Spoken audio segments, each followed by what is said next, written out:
नमस्कार दोस्तों, self study वाला पे आप सभी का स्वागत है। हम कर रहे हैं प्रीलिम्स का क्रैश कोर्स और उसमें पॉलिटी हमारी चल रही है। फंडामेंटल राइट अभी हम पढ़ रहे हैं। आर्टिकल 22 तक हमने पढ़ लिया ना, तो हमें दो फंडामेंटल राइट हमने देख लिए हैं। Fundamental right 1 right to equality, इसमें 14 से 18 तक हमने पढ़ लिया। And fundamental right to freedom, इसमें हमने 19 से 22 तक पढ़ लिया है ना। अब तीसरा फंडामेंटल राइट अगेंस्ट एक्सप्लॉइटेशन, ये हमें पढ़ना है। 23, 24 दो ही आर्टिकल बस इसमें है। ओके, तो आर्टिकल 23 ये क्या बोलता है देखिए, ये मनाही लगाता है किन किन चीजों पे, आप देखना। Prohibition of traffic in human being, क्या कह रहे हैं, ह्यूमन बीइंग की ट्रैफिकिंग नहीं होने देंगे। इसका मतलब उनकी वस्तु की तरह खरीद फरोख्त बिक्री, है ना, या दास प्रथा जैसे पहले होती थी, स्लेवरी, देवदासी सिस्टम, उन सब की मनाही की गई है इसमें, है ना। ट्रैफिक इन ह्यूमन बीइंग, उसमें ये सब चीजें इंक्लूड होती है, तो इन सब पे प्रोहिबिशन है। ठीक है। दूसरा किस पे प्रोविजन है, फोर्स्ड लेबर, मतलब आपकी मर्जी के बिना जबरदस्ती आपसे काम नहीं कराया जाएगा, है ना। इसमें बेकार भी शामिल है कि फ्री में काम नहीं कराया जाएगा, ऐसा नहीं है कि काम करा लिया और पैसे नहीं दिया ना, बेकार भी नहीं होगा। और बॉन्डेड लेबर यानी कि बंधुआ मजदूरी। तो देखो, बंधुआ मजदूरी मतलब कि फोर्स लेबर के भाग है, आपसे आपकी इच्छा के विपरीत काम कराया जा रहा है। किसी फैक्ट्री में आप काम करने गए, उन्होंने बोल दिया आप तो 6 महीने बाद ही जा सकते हो आप घर। एक तरह का बॉन्डेड लेबर है, फोर्स लेबर है ना। काम तो करा रहे हैं लेकिन वेतन नहीं दे रहे, तो वो बेकार हो गया।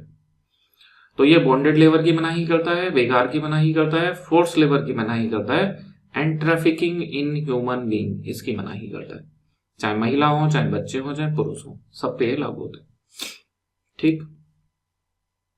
अब जैसा हमने देखा है अभी तक कि हर फंडामेंटल राइट के कुछ ना कुछ एक्सेप्शन है, तो इसका भी कोई एक्सेप्शन होगा। लग तो नहीं रहा देखने में इसका एक्सेप्शन होगा, है ना, कि ऐसी कौन सी परिस्थितियां होंगी जब सरकार ह्यूमन ट्रैफिकिंग या फोर्स लेबर या बॉन्डेड लेबर या बेगार इन सब की अनुमति दे दे। एक आध परिस्थिति हो सकती है ना, युद्ध की स्थिति है तो देश के लिए युद्ध करना, उसमें हो सकता है सरकार फोर्स लेबर कर दे, है ना, ऐसा कर सकती है गवर्नमेंट। या पब्लिक इंटरेस्ट में बेगार, बॉन्डेड लेबर, ये सब। तो इसका एक्सेप्शन क्या है वो समझो आप। आर्टिकल 23 आपको समझ में आ गया। देखो फिर से, 23 रोक लगाता है किस किस पे, और trafficking of human being, force labour, बेगार, बॉन्डेड लेबर, और दोनों पे लगाता है, गवर्नमेंट पे भी प्राइवेट सेक्टर पे भी, दोनों नहीं कर सकते, है ना। इसके एक्सेप्शन क्या है, तो उन्होंने बोला कि गवर्नमेंट कर सकती है किसी पर्टिकुलर केसेस में, है ना। कंपलसरी पब्लिक सर्विस वो लगा सकती है, मिलिट्री सर्विस लगा सकती है, सोशल सर्विस लगा सकती है। मान लो सरकार ऐसे कर दे कि जो गवर्नमेंट एग्जाम की तैयारी कर रहे हैं उससे पहले 2 साल सेना में काम करना जरूरी है, तो जिसकी नहीं मर्जी है उसको भी करना पड़ेगा, फोर्स लेबर हो गया। लेकिन सरकार ऐसा कर सकती है ना। लेकिन शर्त यह है कि सरकार अगर ऐसा करेगी तब रिलीजन, रेस, कास्ट और आगे जो हमने पढ़े थे सेक्स, प्लेस ऑफ बर्थ, इनको हटा दो, ये दोनों नहीं है, इसकी जगह क्या है, क्लास। इन 4 के आधार पे भेदभाव नहीं कर सकती।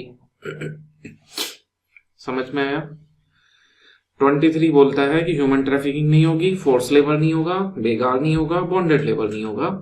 सरकार कुछ विशेष परिस्थितियों में ऐसे प्रावधान कर सकती है, ये एक्सेप्शन है।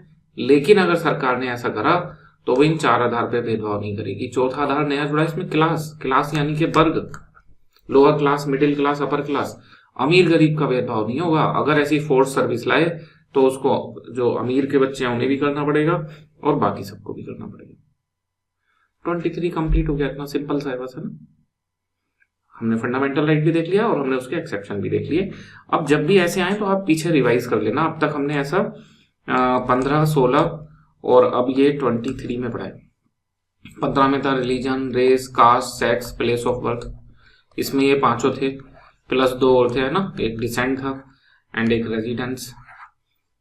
इस वाले में ये वाले 3 तो हैं, सभी में है, ये वाले 2 नहीं है ना, ये वाले 4 नहीं है, उसकी जगह क्या है, क्लास। इसको आप ऐसे रिवाइज करते रहना। अभी ये और आगे भी आएगा कई आर्टिकल में, कम से कम 4 या 5 आर्टिकल में आएगा, जहां जहां भी आएगा हम पिछला रिवाइज करा देंगे। 23 कंप्लीट हो गया, राइट अगेंस्ट एक्सप्लॉइटेशन में तीसरा हमने देख लिया। अब 24 क्या है, आर्टिकल 24। ये क्या है, prohibition of employment of children in factories. जो बच्चे हैं उनके फैक्ट्री में काम की मनाही करता है। अब आप इसमें एक बात ध्यान से समझना, कॉन्स्टिट्यूशन में क्या लिखा है और लॉ बनाया है सरकार ने। पहले 1986 का लॉ था, फिर उसको रिप्लेस कर दिया गया child and adolescent labour prohibition and regulation act, and ये करा गया था 2016। तो कानून में क्या प्रावधान है, दोनों में अंतर है, इसलिए हमने हाईलाइट करा। कानून वाला जो है वो ज्यादा प्रोग्रेसिव है, इसको बदला नहीं गया है अभी, तो समझते हैं। संविधान तो ये बोलता है जो 14 साल से कम के बच्चे हैं, 14 साल से कम के बच्चे, उन्हें खतरनाक काम में नहीं लगाया जाएगा। खतरनाक कार्य में 14 से ज्यादा वालों पे ये कोई मनाही नहीं करता, वो कर सकते हैं, नॉर्मल काम भी खतरनाक काम भी। ये देखो सभी काम की मनाही नहीं कर रहा, कह रहा है खतरनाक काम नहीं कर सकते, साधारण वर्क की मनाही नहीं कर रहा है ना, जिसमें खतरा ना हो। हैजार्डियस वर्क, जिसमें बच्चे की हेल्थ लाइफ इनको खतरा हो, वो नहीं कर सकता है 14 से कम वाला। तो मतलब काम की तो मनाही हुई नहीं, फिर 14 से कम वाला खतरनाक नहीं कर सकता, बाकी कर सकता है, और 14 से ऊपर वाला जो है वो सभी कर सकता है। ये कॉन्स्टिट्यूशनल प्रोविजन है, अंडरस्टैंड। अब लॉ ने क्या बोला है इसको समझो। इसने 14 से कम वाले एंड 14 से ज्यादा वाले, है ना, तो इनको बोला है चाइल्ड, इनको बोला है एडोलसेंट। ये वयस्क हो गए और ये बच्चे हो गए ना, नहीं वयस्क नहीं, किशोर, ये बनेंगे किशोर, ये हो गए बच्चे। वयस्क तो फिर जो 80 प्लस हो जाएगा, 18 प्लस वो वयस्क हो जाएगा। तो 14 से ज्यादा वाले किशोर और कम वाले बच्चे, और फिर 18 से ऊपर वाले एडल्ट या वयस्क। चलो यहां समझ में आ गया क्या बोला था। 14 से कम वाले खतरनाक नहीं करेंगे, ऊपर वाले सभी कर सकते हैं, 14 से खतरनाक वाले बस खतरनाक नहीं कर सकते। यहाँ क्या बोले, 14 से कम वालों के सभी कार्यों की मनाही है, सभी, चाहे खतरनाक हो चाहे ना हो, कोई नहीं कर सकते। बस इसके 2 अपवाद हैं, 2 अपवाद है इसके। एक अपवाद है चाइल्ड आर्टिस्ट, जो सीरियल्स मूवी आप देखते हो उसमें बच्चों का रोल प्ले करते हैं, तो फिर 14 से कम वाले बच्चे तो मूवी में भी काम नहीं कर पाएंगे, तो उनको अपवाद के तौर पे रखा है। और दूसरा अपवाद है कि जो अपना खुद का वर्क है, फैमिली बिजनेस, बट इन दोनों में एक कंडीशन है कि फिल्म की शूटिंग, सीरियल की शूटिंग स्कूल टाइम पे नहीं होगी, और फैमिली बिजनेस में बच्चा स्कूल टाइम में नहीं बैठेगा। ठीक, तो 14 से कम वाले सभी बच्चों को काम की मनाही कर दी गई है, और केवल 2 ही अपवाद हैं, child artist and family business, और उनमें भी एक कंडीशन है स्कूल टाइम में नहीं होना चाहिए। ज्यादा वालों पे कि ये खतरनाक काम नहीं करेंगे, ठीक, और इसका कोई एक्सेप्शन नहीं है, जैसे इसमें 2 एक्सेप्शन है, तो मतलब ये जो है ये एब्सोल्यूट है ना, ये कंडीशन जो है वो एब्सोल्यूट प्रोहिबिशन की कंडीशन है, एब्सोल्यूट प्रोहिबिशन। समझ में आ गया। आर्टिकल 24 तो बड़ा सिंपल सा है, फिर से बताते हैं कि आर्टिकल 24 कह रहा है 14 से कम वाले बच्चे खतरनाक काम नहीं करेंगे, बाकी कर सकते हैं, 14 से ऊपर वालों पे कोई मनाही नहीं है। फिर अपना कानून है 2016 का, ये कह रहा है कि भी 14 से कम वाले तो कोई भी नहीं कर सकते, जिसको इन्होंने बच्चे या चिल्ड्रन बोला है, और 14 से ज्यादा वाले खतरनाक काम नहीं कर सकते, जिनको इन्होंने एडोलसेंट या किशोर बोला है। इसके 2 अपवाद भी दिए कि child artist and family business, और एक कंडीशन स्कूल है। इसमें अगर उल्लंघन करते हैं कानून का तो उसको कॉग्निजिबल ऑफेंस माना है। इट मींस विदाउट कोर्ट के परमिशन के पुलिस अरेस्ट कर सकती है, और शुरू में 2 साल तक की सजा है, 50,000 तक जुर्माना है, दोबारा रिपीटेडली क्राइम करने पे ये सजा और जुर्माना बढ़ सकते हैं। अलग से जुवेनाइल जस्टिस कोर्ट बनाए गए हैं, और बच्चों के लिए अलग से फंड बनाया गया है उनके रिहेबिलिटेशन के लिए। ये जो इन पे जुर्माना लगाया जाता है वो चाइल्ड रिहेबिलिटेशन के उस फंड में जाता है ना। और शहर में बच्चों के रिहेबिलिटेशन के लिए कमिटीज भी बनाई गई हैं। तो ये सब चीजें आपको नोट्स में लिखी हुई मिल जाएंगी। कॉन्स्टिट्यूशन प्रोविजन हमने देख लिए। तो राइट अगेंस्ट एक्सप्लॉयटेशन 23-24 हमारा कंप्लीट हो गया। Fundamental right 3। बहुत आराम से फाइल को पढ़ना और एक एक क्वेश्चन सोल्व करना है ना। इस बात की गारंटी है इससे बाहर कुछ नहीं जाने वाला है एग्जाम में। बस आपने उस फाइल को 3 से 4 बार पेपर से पहले पहले पढ़ना है ना। 3-4 रिवीजन जरूरी हैं और क्वेश्चन जरूर करने हैं। अगर टॉपिक पढ़ने के बाद आप क्वेश्चन नहीं कर पा रहे हो तो आप फिर से टॉपिक पढ़ो। छोड़ के मत जाना आलस में, है ना, कि टॉपिक पढ़ा क्वेश्चन कर रहे हैं नहीं हो रहे तब भी फिर अगले टॉपिक पे चले जाए। ऐसा कभी मत करना। डाउट जितने आगे लेके जाओगे बढ़ते चले जाएंगे। फिर एक ऐसी सिचुएशन आएगी कि वहां डाउट क्लियर नहीं हो सकते तो फिर सब शुरू से पढ़ना पड़ेगा। डन। अब हम देखते हैं फंडामेंटल राइट 4। ये क्या है? ये भी फ्रीडम है, बट ये क्या है? राइट टू रिलीजियस फ्रीडम, धार्मिक स्वतंत्रता है इसमें, धार्मिक स्वतंत्रता का अधिकार।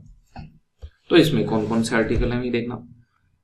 25, 26, 27, 28। ये 4 में हमें धार्मिक स्वतंत्रता दी गई है। तो पहले तो हम राइट देखेंगे, फिर उसमें नीचे एक्सेप्शन देख लेंगे कि क्या एक्सेप्शन है ना, क्या राइट है और क्या एक्सेप्शन है। तो जो 5 वाला है 25, वो हमें 4 चीजों का राइट देता है। एक, राइट टू कंसाइंस, अपनी मन मर्जी का ईश्वर मानने की छूट है हमें। हम चाहें जैसा धर्म वैसा मान सकते हैं। तो किसी ने सशरीरी ईश्वर माना हुआ है, किसी ने एक ईश्वर, किसी ने, है ना, मोनोथिज्म, पॉलीथिज्म, ये छूट है। नया धर्म भी बना सकते हैं, जैसा चाहें वैसा कर सकते हैं। तो हमें अंतःकरण की आजादी है, अंतःकरण की। इट मीन्स हमारे भगवान से किस तरह के संबंध होंगे, पिता पुत्र, है ना, या किस तरह के, वो सब व्यक्तियों को छूट है कि वो जिस रूप में भगवान को पूजना चाहें वो पूज सकते हैं, पूजा कर सकते हैं। Okay, conscience. दूसरा, हमें प्रोफेस की छूट है, घोषणा की, अभिव्यक्ति की, कि हम जिस तरह का ईश्वर मान रहे हैं तो हमें उसे व्यक्त करने से रोका नहीं जाएगा। अगर महात्मा बुद्ध को उनके विचार व्यक्त करने से रोक लिया जाता तो बौद्ध धर्म ही नहीं बनता, है ना। तो जो आपके मन के विचार हैं उनकी भी आजादी है, उन्हें व्यक्त करने की भी आजादी है। डन। और फिर उनके हिसाब से प्रैक्टिस। अगर आपको लग रहा है कि जो ईश्वर है वो चादर चढ़ाने से खुश होगा, धूप बत्ती जलाने से खुश होगा, दीपक जलाने से खुश होगा, आरती पढ़ने से, घंटी बजाने से, शंख बजाने, जैसे चाहो आप उसकी तरह प्रैक्टिस कर सकते हो, इसकी भी आजादी है। डन। और तीसरा, प्रोपेगेट, आपको प्रचार प्रसार की भी आजादी है। आप जो चीजों को मान रहे हो, आपको लग रहा है कि आपका रास्ता सही है, तो आप दूसरों को भी बता सकते हो। जो जो आपसे एग्री करेंगे वो आपका धर्म भी, वो अपना धर्म भी बदल सकते हैं, आपके धर्म को अपना सकते हैं स्वेच्छा से। जबरन धन परिवर्तन इसमें शामिल नहीं है। जबरन या लालच, आर्थिक लालच या अन्य प्रकार से जो धर्मांतरण है वो इसमें शामिल नहीं होता। तो 25 ने 4 आजादी दी है। कंसाइंस की आजादी है, प्रोफेस की आजादी है, प्रैक्टिस की आजादी है, प्रोपेगेशन की आजादी है, अंतःकरण की आजादी है, घोषणा की आजादी है, और उसके हिसाब से प्रैक्टिस करने की आजादी है, और प्रचार प्रसार की आजादी है। इतनी तरह की हमें धार्मिक आजादी 25 ने दे दी। अब इसका एक्सेप्शन बताया। एक्सेप्शन तो सबके हैं। अपवाद, अपवाद वो परिस्थितियां जब हमसे आजादी छीन ली जाएंगी। ठीक, तो वो क्या एक्सेप्शन है, ध्यान रखना। ये 23, 25 और 26 वाले काम में आएंगे, प्री में भी और मेंस में भी। जब मेंस की क्लास कराएंगे तब बताएंगे कैसे काम आएगा। तो पब्लिक ऑर्डर, अगर आपके धर्म में, आप कहो मेरे धर्म में तो प्रैक्टिस की बात है ना, तो रोज सुबह रैली निकालने से ईश्वर खुश होगा। उस धर्म को मानने वाले सारे लोग शहर में रैली निकालेंगे। अरे तो फिर लॉ एंड ऑर्डर की दिक्कत आ जाएगी, पब्लिक ऑर्डर, ट्रैफिक जाम रहेगा।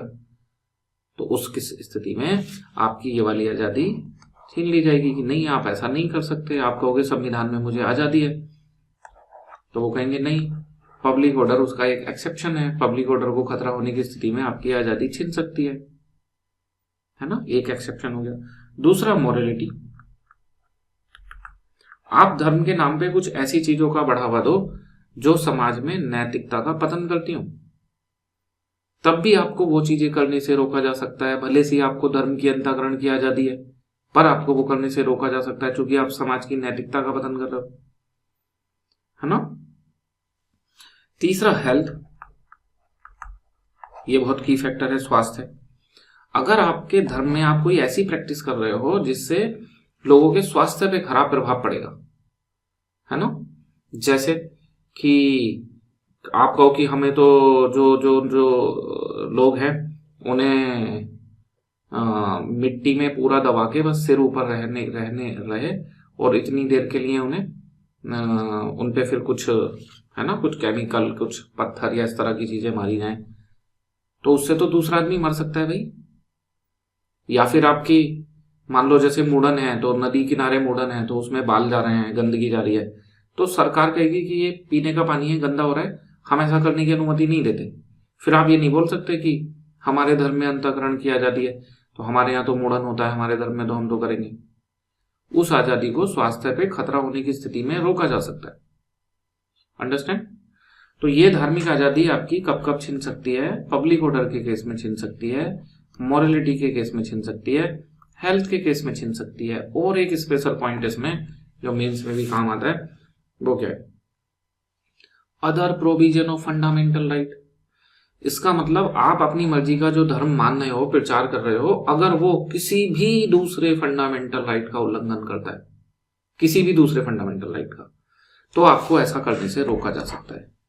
मतलब धार्मिक स्वतंत्रता का मूल अधिकार अन्य मूल अधिकारों के अधीन है। ठीक, 4 एक्सेप्शन हमने इसमें पढ़ लिए। डन।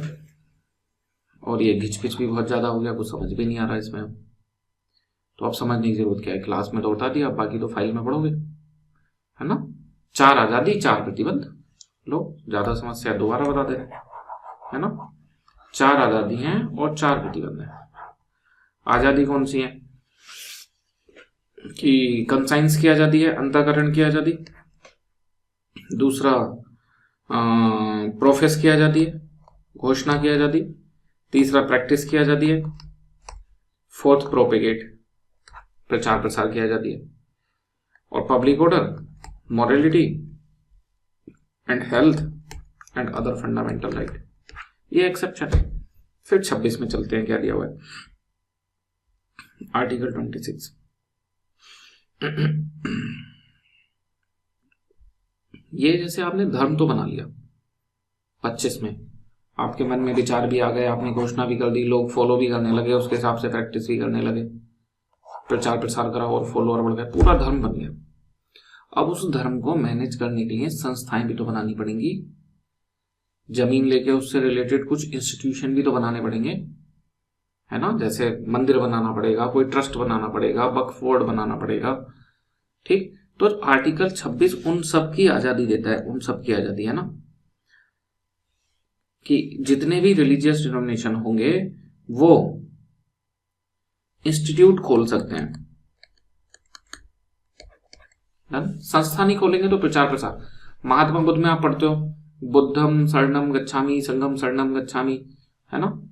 तो वो जो संघ है, अगर वो संघ नहीं होता तो कैसे प्रचार प्रसार हो पाता? संघ बना के तो उन्होंने प्रचार प्रसार करा था ना। तो ऐसे इंस्टीट्यूट बनाने की आजादी है। अपने अपने जो धार्मिक मसले हैं उनका प्रबंधन खुद करने की आजादी है। अपने धार्मिक मामलों का अपनी संस्था बनाने की आजादी, अपने धार्मिक मामलों का प्रबंधन खुद करने की आजादी, धर्म के नाम पर चल अचल संपत्ति, चल अचल मूवेबल एंड इमूवेबल, मूवेबल जैसे सोना चांदी या खुद रुपया पैसा, इमूवेबल जैसे जमीन वगैरह, तो संस्था बनाने की आजादी है, संस्था के प्रबंधन करने की आजादी है, संस्था के नाम से चल अचल संपत्ति खरीदने की आजादी है।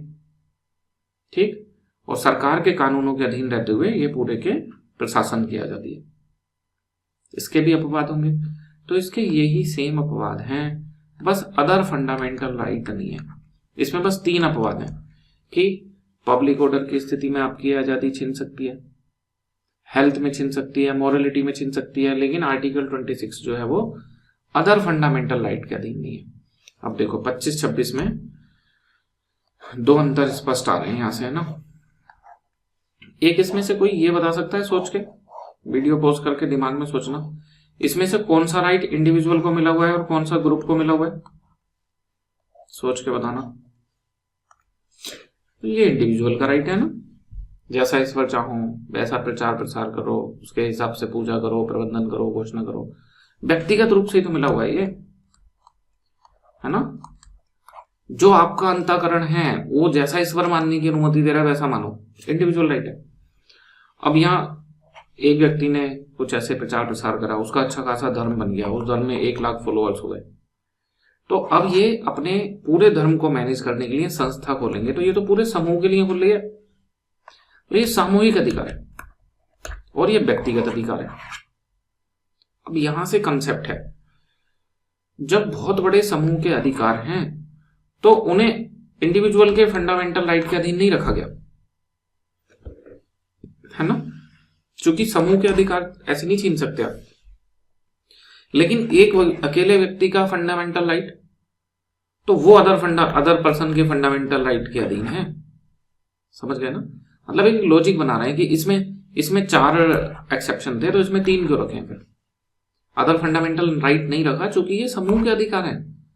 आप पूरे धर्म के, पूरे एक समूह के अधिकार पे नहीं लगा सकते ना कि दूसरों किसी भी उल्लंघन करने पे हम आपको ऐसा करने से रोक देंगे। डन। तो ये हमने 2 राइट पढ़ लिए। अब 27 में ये भी बड़ा इंटरेस्टिंग आर्टिकल है 27। ये बोल रहा है कि जो राज्य है, स्टेट है, वो कोई धार्मिक कर नहीं लगाएगा। जैसे जजिया होता था पहले, तो इस तरह का कोई धार्मिक कर नहीं लगेगा किसी धर्म विशेष के लोगों पे।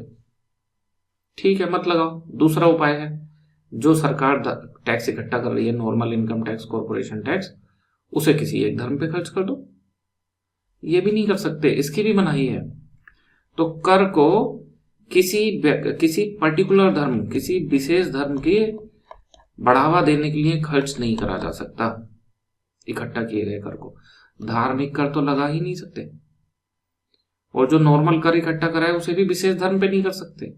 लेकिन ध्यान रखना, कर को सभी धर्मों के प्रोत्साहन में खर्च किया जा सकता है ना, बिना डिस्क्रिमिनेशन के सभी धर्म में तो कर सकते हैं, विशेष धर्म में नहीं कर सकते। अंडरस्टैंड।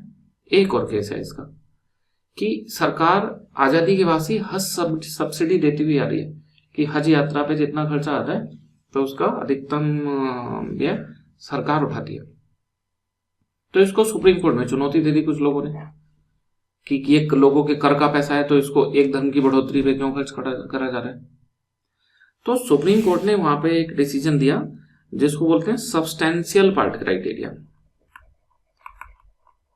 सब्सटेंशियल पार्ट क्राइटेरिया, इसका मतलब कि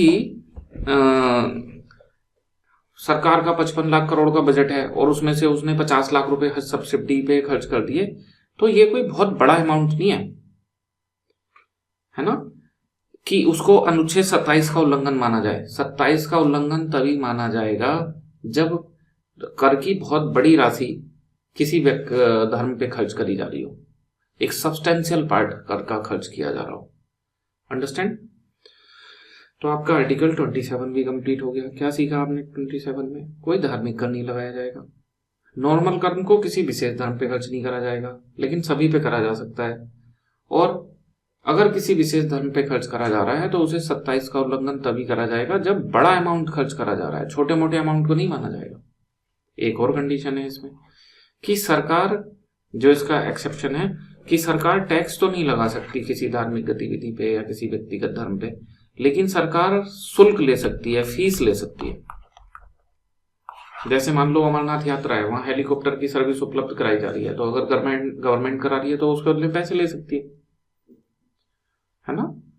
तो सरकार कर नहीं लगा सकती, लेकिन अगर सरकार कुछ सर्विस दे रही है तो उसके बदले में पैसे ले सकती है, फीस ले सकती है। डन। आर्टिकल 27 कंप्लीट हो गया। बड़े छोटे छोटे से आर्टिकल हैं ये, अगर इन्हें बिना डरे और पूरे आत्मविश्वास के साथ पढ़ोगे तो ये बहुत मामूली चीजें है ना। जितनी आपकी शक्ति है याद रखने की, उसके सामने ये बहुत मामूली चीजें। आप देखो अपने आसपास, हमने पहले भी ये बोला है और क्लास में बार बार ये लगभग बोलते हैं कि आप अगर 1000 लोगों को जानना है तो आप 1000 के 1000 को उनकी आवाजों से पहचान लेते हैं।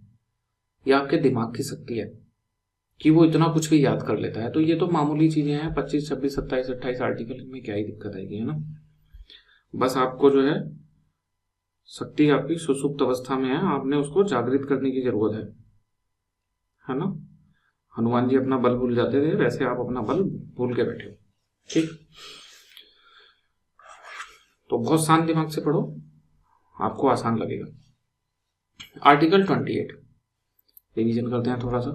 25 पता चल गया, मनमर्जी का धर्म मानो, 4 चीजें थी, है ना। Conscience, profess, practice, propagation. 4 उस पे फिर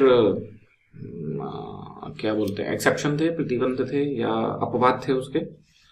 उसमें था public order, health, morality and other fundamental right. फिर 26 आ गया, ये कह रहे हैं कि संस्थान खोलो, उसके नाम से चल अचल संपत्ति लो, उस संस्थान का प्रबंधन करो, है ना। ये सब छूट 26 से मिली गई है और इसमें 3 एक्सेप्शन है, ये वाले 3, अदर फंडामेंटल राइट नहीं है। और 27 कि भाई कर नहीं लगा सकते, कर को के विशेष धर्म पे खर्च नहीं कर सकते। अपवाद क्या है, सभी धर्मों पे खर्च कर सकते हैं, टैक्स नहीं ले सकते लेकिन फी ले सकते हैं। और सुप्रीम कोर्ट ने इसमें इम्प्लिसिटली ऐड करा है सब्सटेंशियल पार्ट क्राइटेरिया। डन। अब आते हैं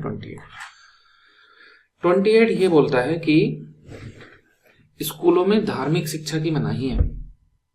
बच्चे को भेजा स्कूल में फिजिक्स केमिस्ट्री पढ़ने और वहां से धर्म की बातें सीख के आ रहे हैं ना। तो धर्म व्यक्तिगत मसला है, वो स्कूल में नहीं सिखाया जाना चाहिए। तो स्कूल में धार्मिक शिक्षा की मनाही है, तो उसके लिए स्कूल को 4 कैटेगरी में कैटेगराइज करा गया आर्टिकल 28। एक ऐसे स्कूल जो पूरी तरह से सरकार के अधीन है, सरकार ने ही बनाई है, सरकार ही पैसा खर्च करती है, सरकार ही चला रही है, जैसे GIC, GTIC और केंद्रीय विद्यालय, ये इस कैटेगरी है। इसमें तो धार्मिक शिक्षा की पूर्ण मनाही है, धार्मिक शिक्षा दी ही नहीं जा सकती। और एक स्कूल है जो किसी ट्रस्ट ने खोला है, जैसे मान लो सेंट मैरी, यहां धार्मिक शिक्षा दी जा सकती है, यहां धार्मिक शिक्षा की मनाही नहीं है। वो तो ट्रस्ट है, अपने विचारों को बढ़ावा देने के लिए ही बना है वो, है ना। तो जो जो उससे रिलेटेड या संबंधित लोग हैं वो वहां पे जाते हैं, पढ़ते हैं, तो वो उन्हें उनकी शिक्षा देता है। यहां मनाही नहीं है, यहां मनाही है। अंडरस्टैंड। अब इसके मध्य कैटेगरी में 2 स्कूल है। एक स्कूल जो प्राइवेट स्कूल है, सरकार से केवल उन्होंने मान्यता लिया, पैसा नहीं लेते, मान्यता लिया। एडेड स्कूल नहीं है, रजिस्टर्ड है। रजिस्टर्ड तो होंगे भी, बिना रजिस्ट्रेशन के कैसे स्कूल चल जाएगा, है ना। एडिट नहीं है, सरकार उन्हें वित्तीय मदद नहीं देती। तो यहां पे शिक्षा दी जा सकती है, लेकिन वो मैंडेटरी नहीं होगी, वॉलेंट्री बेसिस पे दी जा सकती है ना। वॉलेंट्री बेसिस पे मतलब स्वैच्छिक आधार पर दी जा सकती है। इसका मतलब बच्चे का मन है, वो उस प्रेयर में खड़ा होना चाहे तो हो, ना हो तो ना हो, उसे बाध्य नहीं किया जा सकता। डन। सेम यही हालत उन स्कूल को ये है जो गवर्नमेंट से एडेड स्कूल है ना। गवर्नमेंट से एडेड स्कूल जहां सरकार से कुछ वित्तीय सहायता मिलती है। तो इसमें भी सेम ये है, शिक्षा दी जा सकती है लेकिन मैंडेटरी नहीं है, वॉलेंट्री है। उसको भी याद रखना बहुत आसान है। आर्टिकल 28। पूर्णतः सरकारी स्कूल पूर्ण मनाही, किसी ट्रस्ट का स्कूल वहां शिक्षा दी जा सकती है और वो मैंडेटरी भी हो सकती है। बीच वाले स्कूल की सरकार से रजिस्टर है बट वो नहीं है, एडिड नहीं है, तो उसका भी सेम नियम है। और गवर्नमेंट एडिड है तब भी सेम नियम है कि भाई शिक्षा तो दी जा सकती है वहां, लेकिन बच्चे पे मैंडेटरी नहीं करोगे, वॉलंटरी रहेगी, स्वैच्छिक बेसिस पे रहेगी। डन। तो हमने 2 फंडामेंटल राइट देख लिए। एक फंडामेंटल राइट देख लिया हमने, राइट 3, राइट अगेंस्ट एक्सप्लॉयटेशन, 23-24 पढ़ लिया उसमें। और दूसरा हमने देख लिया फंडामेंटल राइट 4, रिलीजियस फ्रीडम। अब इसके बाद में आता है आपका 5th fundamental right. Fundamental right 5th बड़ा आसान सा है ये भी। Cultural and educational right. तो क्या बनेगा? सांस्कृतिक एवं शैक्षणिक अधिकार। शॉर्ट में समझो क्या होगा इसमें ना, कि कोई व्यक्ति संख्या में कम है तो जो उसकी भाषा है ना, जो उसकी लिपि है या जो उसकी संस्कृति है, उसको खतरा है ना। वो संख्या में कम है तो वो जब स्कूल में पढ़ने जाएगा तो वहां भी उसकी भाषा लिपि संस्कृति नहीं होगी, कहीं जॉब करेगा वहां भी नहीं होगी, मूवी भी नहीं उसमें बनेगी। तो धीरे धीरे करके वो तो अपनी भाषा लिपि संस्कृति भूल ही जाना है ना। तो इसमें जो पहला आर्टिकल है 29, वो इसकी सुरक्षा का अधिकार देता है कि जो व्यक्ति हैं वो अपनी संस्कृति, भाषा, लिपि को सुरक्षित रख सकते हैं। ये अधिकार है। अब कैसे रखेंगे तो बताना पड़ेगा, कोई कहने से थोड़ी हो जाएगा कि तुम अपनी भाषा, लिपि, संस्कृति सुरक्षित रखो। अब कैसे रखेंगे, यही तो समस्या थी। बहुसंख्यक के स्कूल हैं, बहुसंख्यक की भाषा, बहुसंख्यक की लिपि, बहुसंख्यक की संस्कृति, तो हम कैसे सुरक्षित रखें? तो उसके उपाय बताने पड़ेंगे, अभी देखेंगे। तो ये उपाय है कि अब अपने मन मर्जी के शैक्षणिक संस्थान खोलने की अनुमति है। जब आपके खुद के शैक्षणिक संस्थान होंगे तो आप उसमें अपनी भाषा में पढ़ाओ, अपनी लिपि में पढ़ाओ, अपनी संस्कृति में पढ़ाओ, है ना। इसलिए इनका नाम रखा गया है संस्कृति और शैक्षणिक अधिकार। इसका पहला पार्ट बोलता है कि संस्कृति, भाषा और लिपि को सुरक्षित रखने का अधिकार है, और दूसरा भाग बोलता है कि अपनी मर्जी के शैक्षणिक संस्थान खोलने का अधिकार है। ये हमने एक रफ आइडिया ले लिया। अब इसको थोड़ा डिजाइन करते हैं। ये 29 में दो हैं, 29(1) एंड 29(2). 29(1) तो यही है जो हमने आपको बताया कि अपनी भाषा, लिपि, संस्कृति को सुरक्षित रखने का अधिकार है। डन। और इधर 30 में यहां मिलेंगे आपको 31, 32, और बीच में एक और जोड़ा है संविधान संशोधन से 31A, 44वां संविधान संशोधन से इसको जोड़ा है। तो इसमें ये 31वां वाला वही है जो हमने आपको अभी बताया कि अपनी मर्जी के शैक्षणिक संस्थान खोल सकते हैं। ठीक है बंधु, यहां तक। अब ये क्या है? 2 और ये 30(2), और नया संविधान संशोधन क्या हुआ है? 29(2) ये बोलता है कि कोई व्यक्ति नहीं पढ़ना चाह रहा है इस स्कूल में, दूसरे में पढ़ना चाह रहा है, तो उसे भाषा के आधार पर रोका नहीं जाएगा। किसी शैक्षणिक संस्थान में जो सरकार से सहायता प्राप्त शैक्षणिक संस्थान है, उसमें रिलीजन, रेस, कास्ट अभी बताते थे ना, सब में आएगा, एंड लैंग्वेज के आधार पर प्रवेश से रोका नहीं जाएगा। अभी आधार वाले सेंटेंस 4 आ गए, 4 आर्टिकल, सॉरी, एक था आर्टिकल 15, आर्टिकल 16, एंड अभी हमने देखा था आर्टिकल 23, है ना। 15 बोल रहा था religion, race, caste, sex, place of birth, इनके आधार पे कोई भेदभाव नहीं होगा। इसमें ये पांचों के पांचों थे, प्लस 2 और थे, डिसेंट एंड रेजिडेंस। और इस वाले में क्या थे? ये शुरू वाले 3 थे, रिलीजन, रेस, कास्ट, और एक क्या आया था 23 में, क्या रखेंगे? अमीर गरीब वाला रखेंगे, है ना। तो क्लास, वर्ग के आधार पे कोई भेदभाव नहीं होगा। और एक अब नया मिल गया हमको 29(2), चूंकि 29 में अधिकारी है संस्कृति, भाषा, लिपि, तो भाषा जोड़ेगा ना, भाषा। तो ये कह रहे हैं रिलीजन, रेस, कास्ट प्लस भाषा, इनके आधार पे कोई भेदभाव नहीं होगा। 29(2) समझ में आ गया होगा, उम्मीद है आपको। अपनी भाषा, लिपि की, संस्कृति की सुरक्षा करो, तो उसके लिए चाहे अपनी मर्जी के स्कूल में पढ़ लो और चाहे दूसरे स्कूल में, वहां भाषा के आधार पर भेदभाव नहीं होगा। क्लियर। अब 30(2) क्या बोलता है? जैसे सरकार वित्तीय संस्थानों को वित्तीय सहायता देती है, सॉरी, शैक्षणिक संस्थानों को वित्तीय सहायता देती है, जैसे हमने यहां भी पढ़ा था गवर्नमेंट के एडेड स्कूल। तो जब अल्पसंख्यक के स्कूल खुलेंगे अपने भाषा, संस्कृति, लिपि को सुरक्षित करने के लिए, तो सरकार उन्हें वित्तीय अनुदान देने में कोई भेदभाव नहीं करेगी। ये 30(2) है। चारों पता चल गए। 29 संस्कृति, भाषा, लिपि सुरक्षित रखने का अधिकार है। 29(2) किसी अन्य गवर्नमेंट द्वारा सहायता प्राप्त विद्यालय में religion, race, caste and language के आधार पर प्रवेश से नहीं रोका जाएगा। 30(1) अपनी मर्जी के शैक्षणिक संस्थान खोलने की अनुमति है। 30(2) सरकार ऐसे शैक्षणिक संस्थानों को वित्तीय सहायता देने में कोई भेदभाव नहीं करेगी। आसान है ना, उंगलियों पे याद हो जाता है। ओके, अब ये 30(1) कहां से आ गया? 44वां संविधान संशोधन। ये बोलता है कि अगर सरकार किसी शैक्षणिक संस्थान की भूमि, कहीं पे मदरसा खुला हुआ है, कोई शैक्षणिक संस्थान खुला हुआ है अल्पसंख्यक समूह का, तो सरकार उसकी जमीन को बिना मुआवजे के अधिग्रहित नहीं कर सकती। मुआवजा देना कंपलसरी है और ये फंडामेंटल राइट में लिखा है। तो कहोगे कि बिना मुआवजे के तो सरकार वैसे भी नहीं करती। अब यहां पे आप एक बात समझ लो, जब फंडामेंटल राइट में लिखा है कि मुआवजा देना जरूरी है और एक जगह आर्टिकल 300A में भाग 12 में लिखा है कि मुआवजा दिया जाना चाहिए, तो ये ज्यादा बड़ी चीज है। ये दिखा रहा है कि संपत्ति का अधिकार आपका फंडामेंटल राइट है।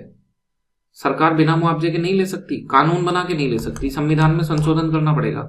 और यहां तो सरकार क्या करेगी? कानून बनाएगी। जैसे वो रिहेबिलिटेशन एक्ट है और उसमें कहेगी बिना मुआवजे के, तो कुछ संपत्ति बिना मुआवजे के भी छीनी जा सकती। लेकिन ये वाली संपत्ति चूंकि फंडामेंटल राइट में लिखी है, तो कानून बना के ये बिना मुआवजे के नहीं छीनी जा सकती। अगर आपके दिमाग में ये डाउट आ रहा है तो बहुत सही चल रहा है आपका दिमाग कि इसका मतलब तो संपत्ति का अधिकार पूरी तरह से खत्म नहीं हुआ। जो कहते हैं संपत्ति का मूल अधिकार 44वें संविधान संशोधन से डिलीट हो गया, उसी 44वें संविधान संशोधन ने सबके लिए उसको डिलीट कर दिया, सभी के लिए। लेकिन उसी 44वें संविधान संशोधन ने एक आर्टिकल 31A जोड़ के अल्पसंख्यक शैक्षणिक संस्थानों की भूमि के लिए संपत्ति के अधिकार को मूल अधिकार के रूप में बचा रहने दिया। अंडरस्टैंड? तो ये आपको ऐसे लिंक आपस में जोड़ने पड़ेंगे। तो हमने आपको ये चारों अधिकार बता दिए। 29(1) आपको पता चल गया, संस्कृति, भाषा, लिपि, इनकी सुरक्षा का अधिकार है। 29(2) दूसरे विद्यालय में religion, race, sex and language के आधार पर प्रवेश से नहीं रोका जाएगा गवर्नमेंट के वित्तीय सहायता पाने वालों में। फिर 30(1) मर्जी के शैक्षणिक संस्थान। 30(1)A उस शैक्षणिक संस्थान की भूमि बिना वित्तीय मुआवजे के नहीं ली जा सकती। और 30(2) की सरकार वित्तीय सहायता में भेदभाव नहीं करेगी। एक और बात इसमें समझने की है, इसका नाम है कल्चरल एंड एजुकेशनल राइट। तो जो आर्टिकल 29 है, इसका नाम है protection of interest of minorities, अल्पसंख्यकों के हितों की रक्षा, अल्पसंख्यक के हित। लेकिन बाद में सुप्रीम कोर्ट ने यह बोला है कि ये जो 29(1) में अधिकार है अपनी भाषा, लिपि और संस्कृति को सुरक्षित रखने का, ये समाज के सभी वर्ग को है, चाहे वो अल्पसंख्यक हो चाहे बहुसंख्यक।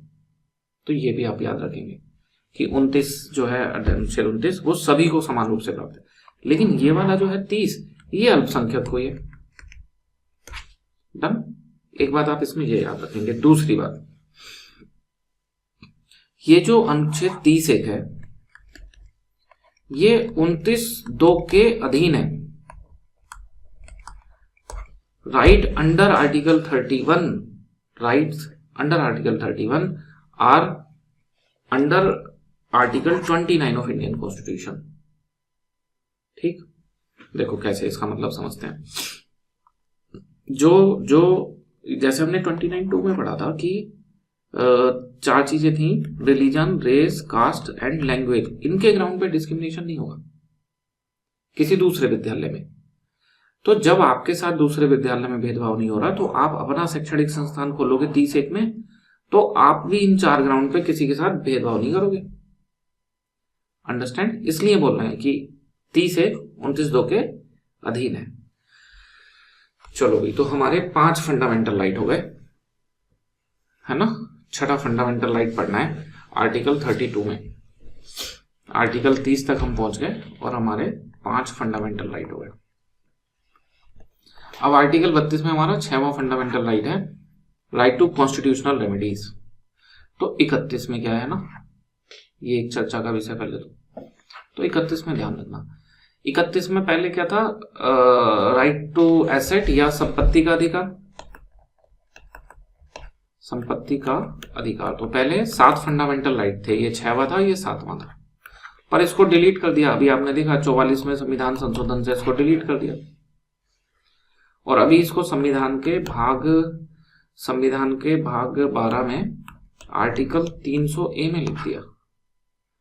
एक बात आप ध्यान से देखना जब आप फाइल को पढ़ोगे, इतने क्वेश्चन तो किसी और फंडामेंटल राइट पे नहीं आते जितना इस पे डिलीट होने के बाद भी आते हैं। ये डिलीट हो गया, फिर भी इस पे ज्यादा क्वेश्चन है बाकी की तुलना में। तो पहले इसी को समझें कि इससे क्या क्वेश्चन आते हैं। तो पहले तो ये कुछ बातें कि संपत्ति का जो अधिकार था, राइट टू एसेट, वो किस आर्टिकल में था, 31 में था। कौन से संविधान संशोधन से डिलीट हुआ, 44 में से हुआ। अब संविधान में कहां जोड़ दिया गया, तो भाग 12 में जोड़ दिया गया, आर्टिकल 300A में। तो अभी इसकी क्या पोजीशन है, हम इसे कैसा राइट माने। तो देखो राइट कैसे हो सकते हैं, जो संविधान के भाग 3 में लिखे हैं वो फंडामेंटल राइट, ध्यान से समझ लेना इस बात को, फंडामेंटल राइट। जो संविधान में ही भाग 3 के अलावा कहीं और लिखे हैं, संविधान में है लेकिन भाग 3 से इतर या अन्य, भाग 4 में, 5 में, 10 में, 15 में कहीं लिखे हैं, तो उनको क्या बोलेंगे, कॉन्स्टिट्यूशनल राइट। संविधान में लिखे हैं संवैधानिक अधिकार, मूलभूत अधिकार, संवैधानिक अधिकार। इसके अलावा कोई लॉ है, वो कोई राइट है, वो किसी कानून में लिखा है, लॉ में लिखा है, स्टैट्यूट में लिखा है, तो उसको स्टैट्यूटरी राइट यानी कि सांविधिक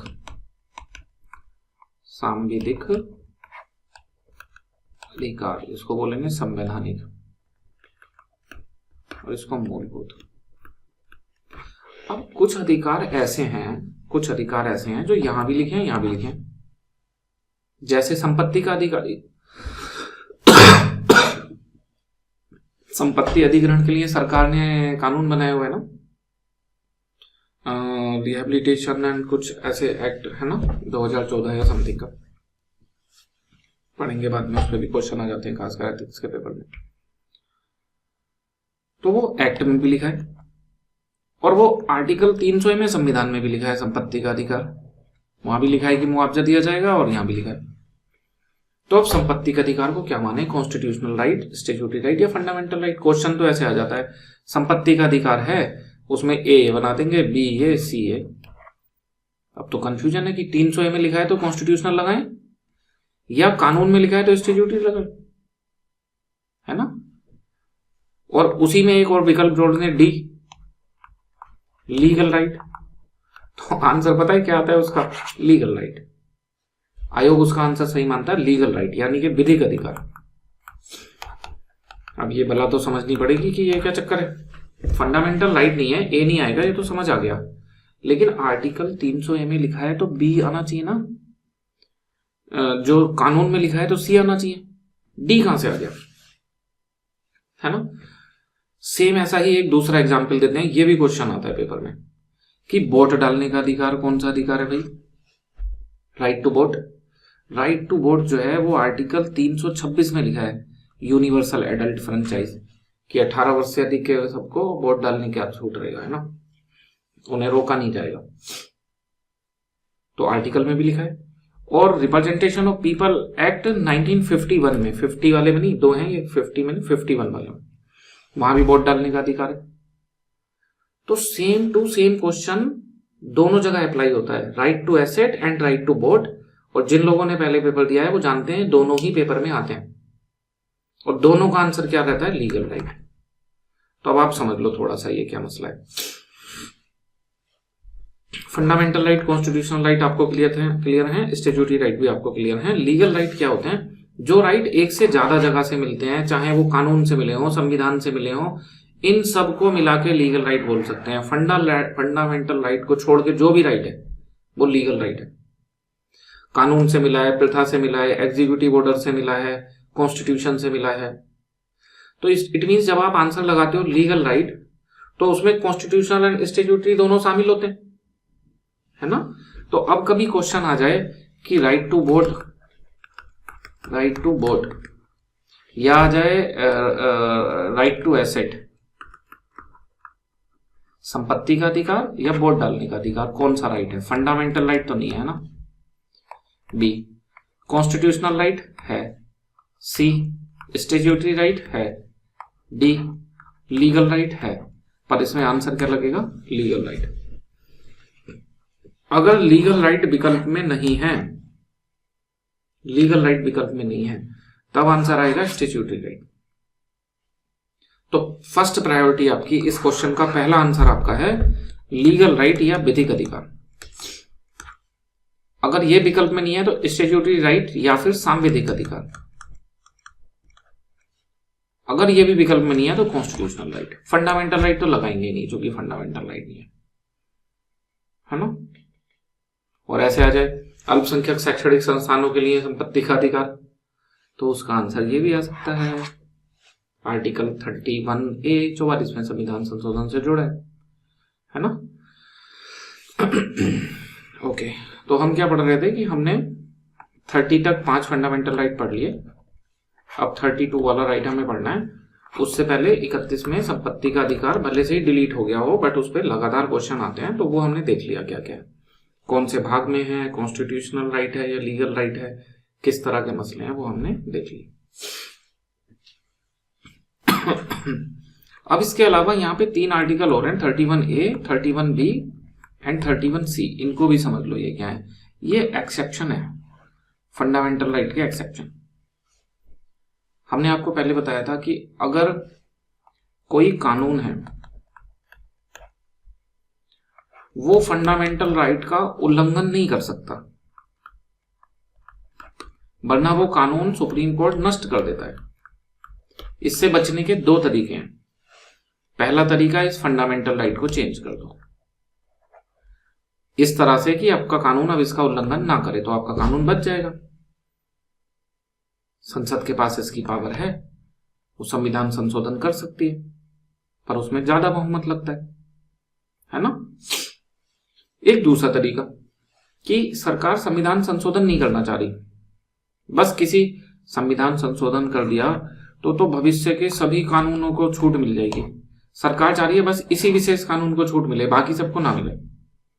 तो उसका तरीका क्या है, इस फंडामेंटल राइट में एक एक्सेप्शन जोड़ दो नया, जैसे जोड़ा था वो 15(4) कि इस वाले केस को इसका उल्लंघन नहीं माना जाएगा।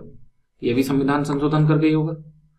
तो संविधान संशोधन करके फंडामेंटल राइट को बदल दो या उसमें अपवाद जोड़ दो। ये 2 तरीके हैं किसी कानून को फंडामेंटल राइट के उल्लंघन से बचाने के। 2 तरीके क्लियर है ना। तो सरकार ने उसमें से जो ये दूसरा तरीका है कि एक्सेप्शन जोड़ दो, तो वो एक्सेप्शन भाग 3 में जुड़ते हैं, भाग 3 में कहीं भी। तो कुछ आर्टिकल में तो उनके नीचे ही जोड़ दिए, जैसे 16(4), 15(4) ये सब पढ़े थे है ना, उनमें ही जुड़े हुए हैं। कुछ में यहाँ अलग जुड़े हुए हैं। तो 31A, 31B and 31C fundamental right के एक्सेप्शन है। ये क्या एक्सेप्शन है? 5 सेंट्रल लॉ हैं भूमि अधिग्रहण वगैरह से संबंधित, 5 तरह के सेंट्रल लॉ, जिसमें एक तरीका हो गया लैंड एक्विजिशन। वो आर्टिकल 14 एंड 19 का वायलेशन कर सकते हैं। ऐसा होने पे अनुच्छेद 14-19 का उल्लंघन नहीं माना जाएगा और ये कानून वैध रहेंगे। आर्टिकल 31A ये बोलता है ना। 31C क्या बोलता है भी, इनको साथ साथ करो तो बढ़िया याद होता है। डीपीएसपी में 39B,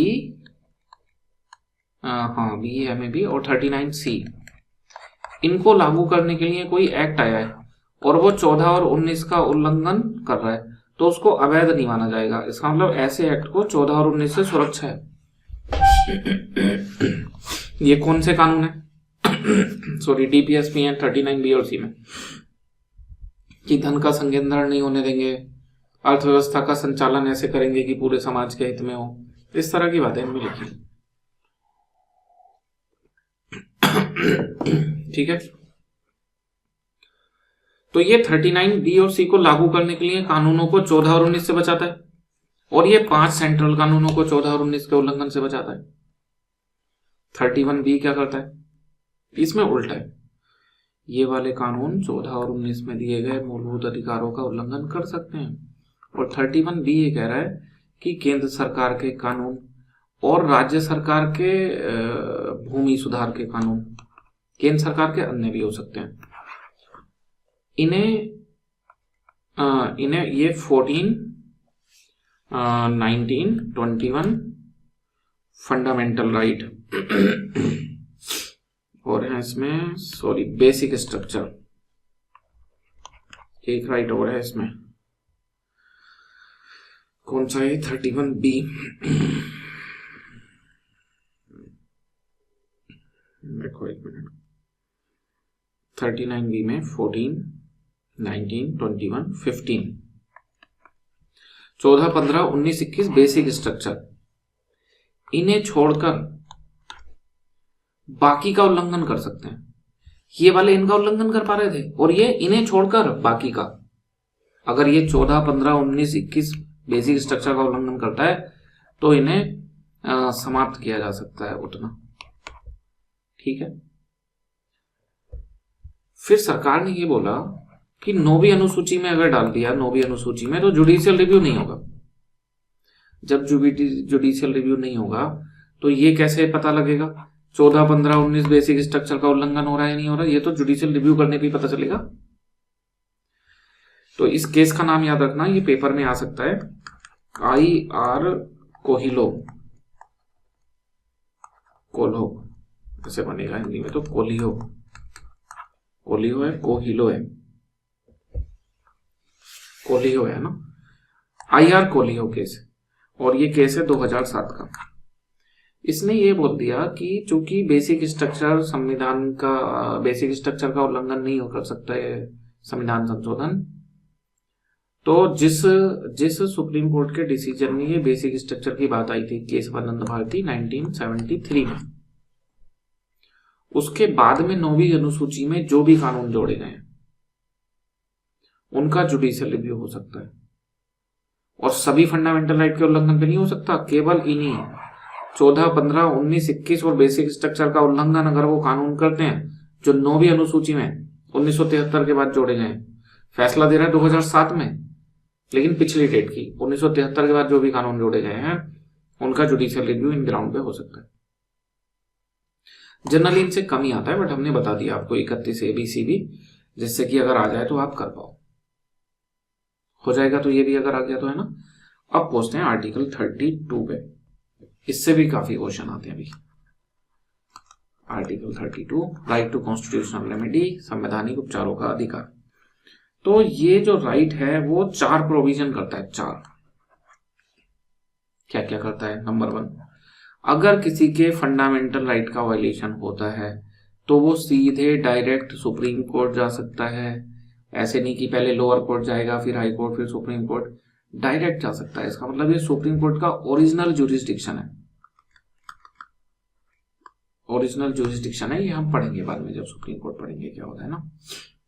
ये पहली बात लिखी है इस आर्टिकल 32 में। दूसरा, सुप्रीम कोर्ट उस व्यक्ति के फंडामेंटल राइट की सुरक्षा के लिए आदेश जारी कर सकता है, और ऐसे आदेश को क्या बोला इन्होंने? रिट। अब रिट कितने प्रकार की होती है ये अलग टॉपिक हो गया, बाद में देखेंगे। पहले ये 4 देखें, क्या 4 बातें लिखी है। सुप्रीम कोर्ट रिट जारी कर सकता है उस व्यक्ति के फंडामेंटल राइट की सुरक्षा के लिए। डन। तीसरी बात ये बोलता है कि अगर पार्लियामेंट चाहे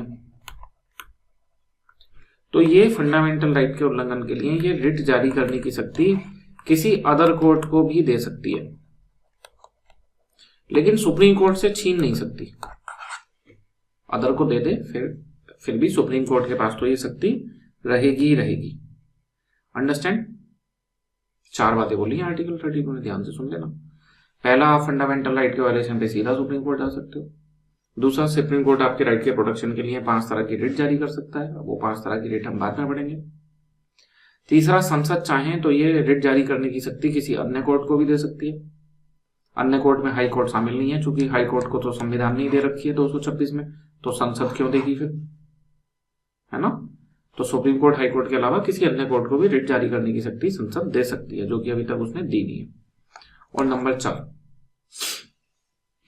4 ये करता है प्रोविजन की ये जो फंडामेंटल राइट के उल्लंघन पे सुप्रीम कोर्ट जाने का अधिकार है, ये पहला वाला फंडामेंटल राइट के उल्लंघन पे उन्हें लागू कराने के लिए, उनके एनफोर्समेंट के लिए सुप्रीम कोर्ट जाने का राइट, ये सस्पेंड नहीं हो सकता सिवाय संविधान में दिए गए प्रावधानों के।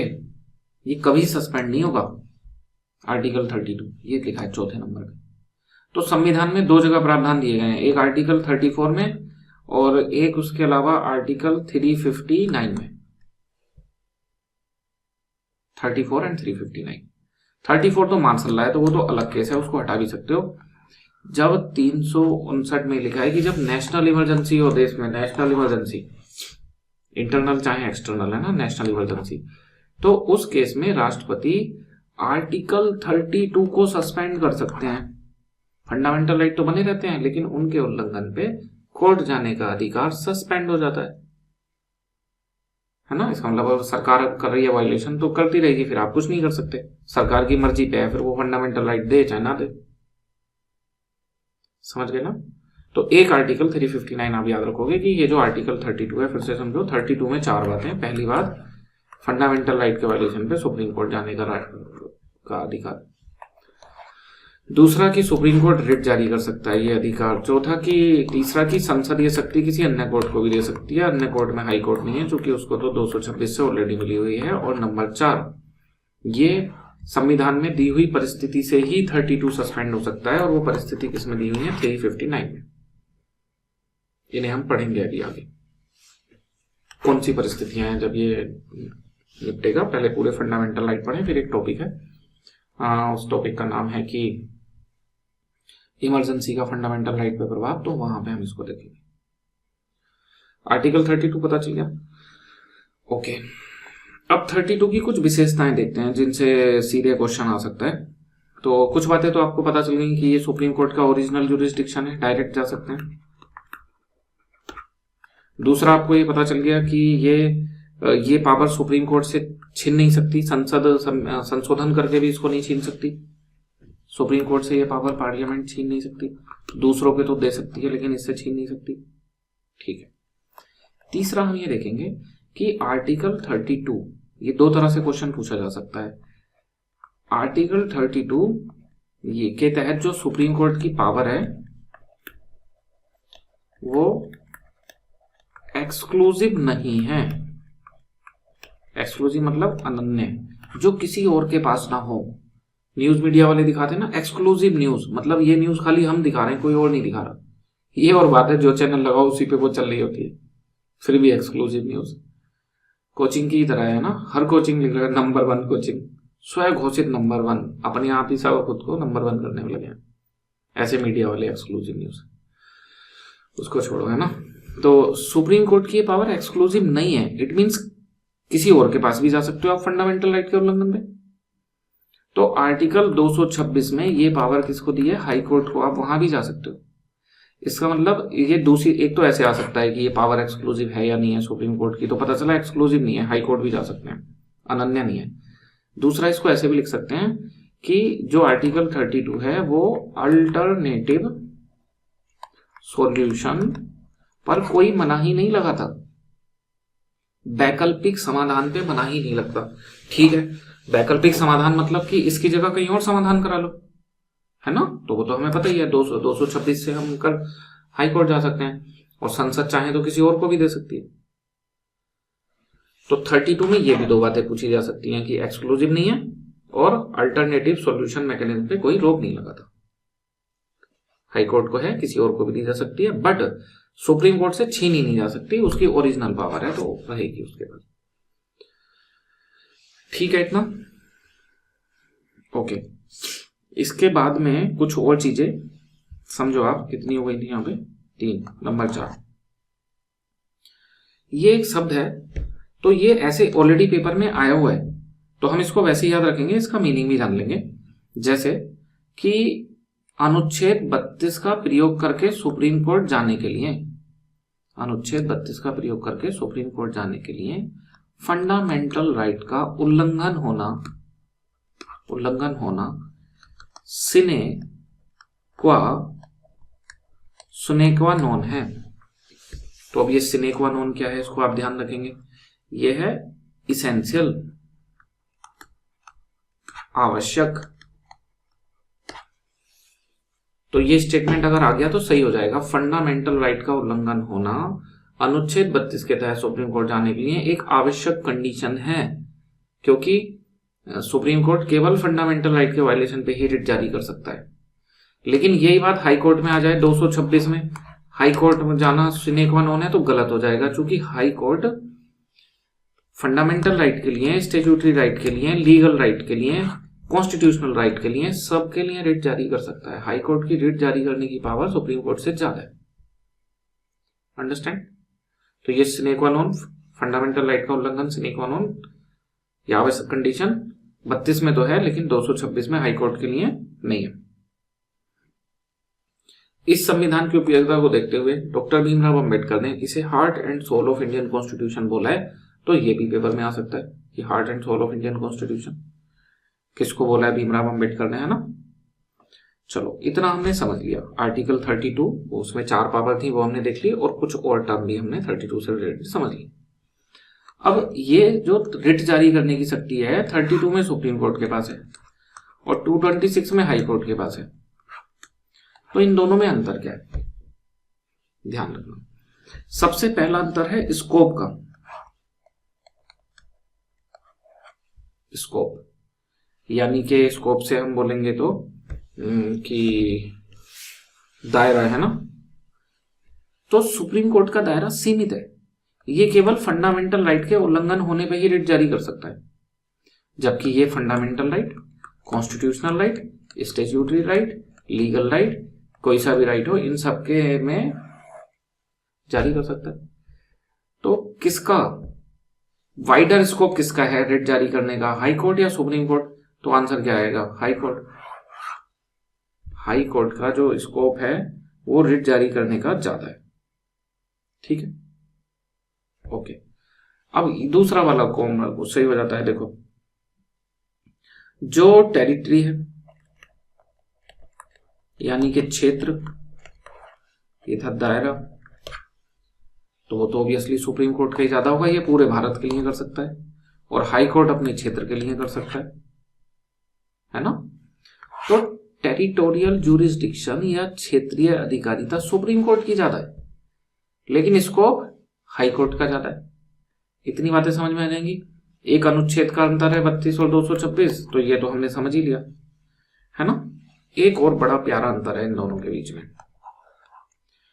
ये जो पावर है सुप्रीम कोर्ट की 32 में, ये मैंडेटरी है या ओब्लिगेटरी है, मतलब ये बाध्यकारी है।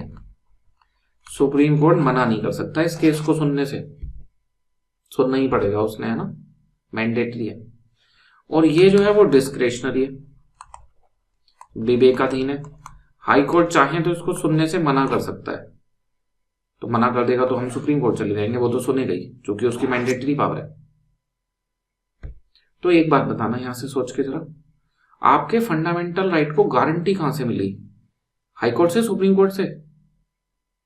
ऑब्वियसली सुप्रीम कोर्ट से। हाई कोर्ट तो फंडामेंटल राइट का उल्लंघन हुआ, हम इसके पास गए, हमने केस सुनने से मना कर दिया, तो उसने कहां करी रक्षा, सुप्रीम कोर्ट गए, ये मना नहीं कर सकता क्योंकि 32 जो है वो मैंडेटरी है, फिर उन्होंने रक्षा कर ली, है ना। तो यहां से आपको ये समझ में आया, संविधान का जो प्रोटेक्टर, गारंटर, डिफेंडर, रक्षक, ये किसको बोला जाना चाहिए, सुप्रीम कोर्ट को। दोनों ही रिट जारी करते हैं, लेकिन संविधान का रक्षक हाई कोर्ट को नहीं बोलते, सुप्रीम कोर्ट को बोलते हैं। क्यों? चूंकि मैंडेटरी पावर है। अजर्सन रीजन का क्वेश्चन बना दो कि Supreme Court is called the defender and protector of the Indian constitution, और यहां भर दो कि article 32 is mandatory, writ jurisdiction of Supreme Court under article 32 is a mandatory power. तो आंसर आ जाएगा ए कि दोनों सही है और सही व्याख्या भी करता है। समझ गए ना? बड़ी बारीक चीजें हैं समझने के लिए, पर बड़ी इंटरेस्टिंग है, पढ़ने में आपको अच्छा लगेगा अगर समझ आएंगी तो, और फिर क्वेश्चन भी ऐसे बड़े प्यार से होने लगेंगे ना। तो आर्टिकल 32 भी हमने पढ़ लिया, हमारे 6 के 6 फंडामेंटल राइट कंप्लीट हो गए। अभी कुछ चीजें बाकी हैं, जैसे 32 में हमने देखा रिट जारी होती हैं 5 तरह की, तो ये 5 रिट तो पढ़ना बाकी है अभी। फिर 33 बाकी है, 34 बाकी है, 35 बाकी है ना। आज इनको कंप्लीट ही कर लेते हैं सबको। पहले रिट देखते हैं। तो रिट समझने के लिए आपको पहले थोड़ी बेसिक बातें पता होनी चाहिए। आपको सबको पता है पब्लिक अथॉरिटी किसको बोल रहे हैं, है ना, सार्वजनिक संस्था, सार्वजनिक संस्था। तो जो सरकारी संस्थाएं हैं, सरकारी या जो सरकार के अधीन पद हैं, उनको पब्लिक अथॉरिटी या सार्वजनिक संस्था बोला जा रहा है। डन। दूसरा प्राइवेट अथॉरिटी, तो जो सरकार के अधीन नहीं है वो प्राइवेट अथॉरिटी या निजी संस्थाएं हो गई, है ना। जैसे ऊपर वाले में कौन कौन एग्जाम्पल आ जाएंगे, गवर्नमेंट, प्रेसिडेंट, मिनिस्टर, ये सब इसमें आ जाएंगे। और नीचे कोई इंडिविजुअल कंपनी का मालिक है, प्राइवेट इंडिविजुअल है, प्राइवेट बॉडी है, कॉर्पोरेशन है, एनजीओ, सेल्फ हेल्प ग्रुप, वो सब इसमें आ जाएंगे। सॉरी, ठीक है ना। इसके अलावा जुडिशियल अथॉरिटी, तो supreme court, high court, lower court, lower subordinate court, district court, ये सब इसमें आ जाएंगे। क्वासी जुडिशियल, क्वासी जुडिशियल अर्ध न्यायिक संस्थाएं, ये न्यायिक संस्थाएं हो गई, अर्ध न्यायिक संस्थाएं, क्वासी जुडिशियल बॉडी। तो जो ट्रिब्यूनल वगैरह है, जैसे कैट हो गया ना, एनजीटी हो गया, तो जो ट्रिब्यूनल है वो क्वासी जुडिशियल बॉडी होते हैं। इतना समझ में आ गया। इसको क्यों पढ़ रहे हैं, क्योंकि रिट में ये भी पूछ लिया जाता है। एक तो रिट में क्या क्या पढ़ना है, आप ऐसे समझो, रिट कौन जारी करता है, क्यों करी जाती है, किसके खिलाफ करता है, ये 2-3 बातें पूछी जाती हैं रिट में बस। तो अब हम कहेंगे ये पब्लिक अथॉरिटी के खिलाफ की जाती है, ये जुडिशियल अथॉरिटी के खिलाफ की जाती है, ये प्राइवेट अथॉरिटी के खिलाफ जारी नहीं करी जा सकती। तो आपको पता तो हो पहले ये सब अथॉरिटी क्या है ना। मीनिंग समझ में आ गया तो इसको याद रखना बड़ा आसान है। देखो एक एक करके रिट समझते हैं तो आपको खुद समझ आने लगेगा। जो पहली रिट है वो है हबीज कॉर्पस। अब इसमें ध्यान रखना, जो हिंदी मीडियम वाले हैं उनके लिए हिंदी का नाम भी याद रखना जरूरी है, और इंग्लिश वाला भी याद करना जरूरी है। जैसे बंदी प्रत्यक्षीकरण, तो आजकल पेपर में ये आ जा रहा है लिखा हुआ हबीज कॉर्पस, है ना। देवनागरी में इंग्लिश ही आ जा रही है, तो आपको ये इंग्लिश में भी आप देखो, जो हिंदी मीडियम के कैंडिडेट हैं 2 बजे से उन्हें इंग्लिश आना जरूरी है। पहला तो अधिकारी बन जाओगे तो फिर तुमको कोई फेस करने पड़ेगा लोगों को, कोई आके इंग्लिश में बात करने लगे फिर क्या करोगे। आप बोल नहीं सकते, कम से कम समझ तो लो उसकी बात की वो क्या बोल रहा है, वन थिंग।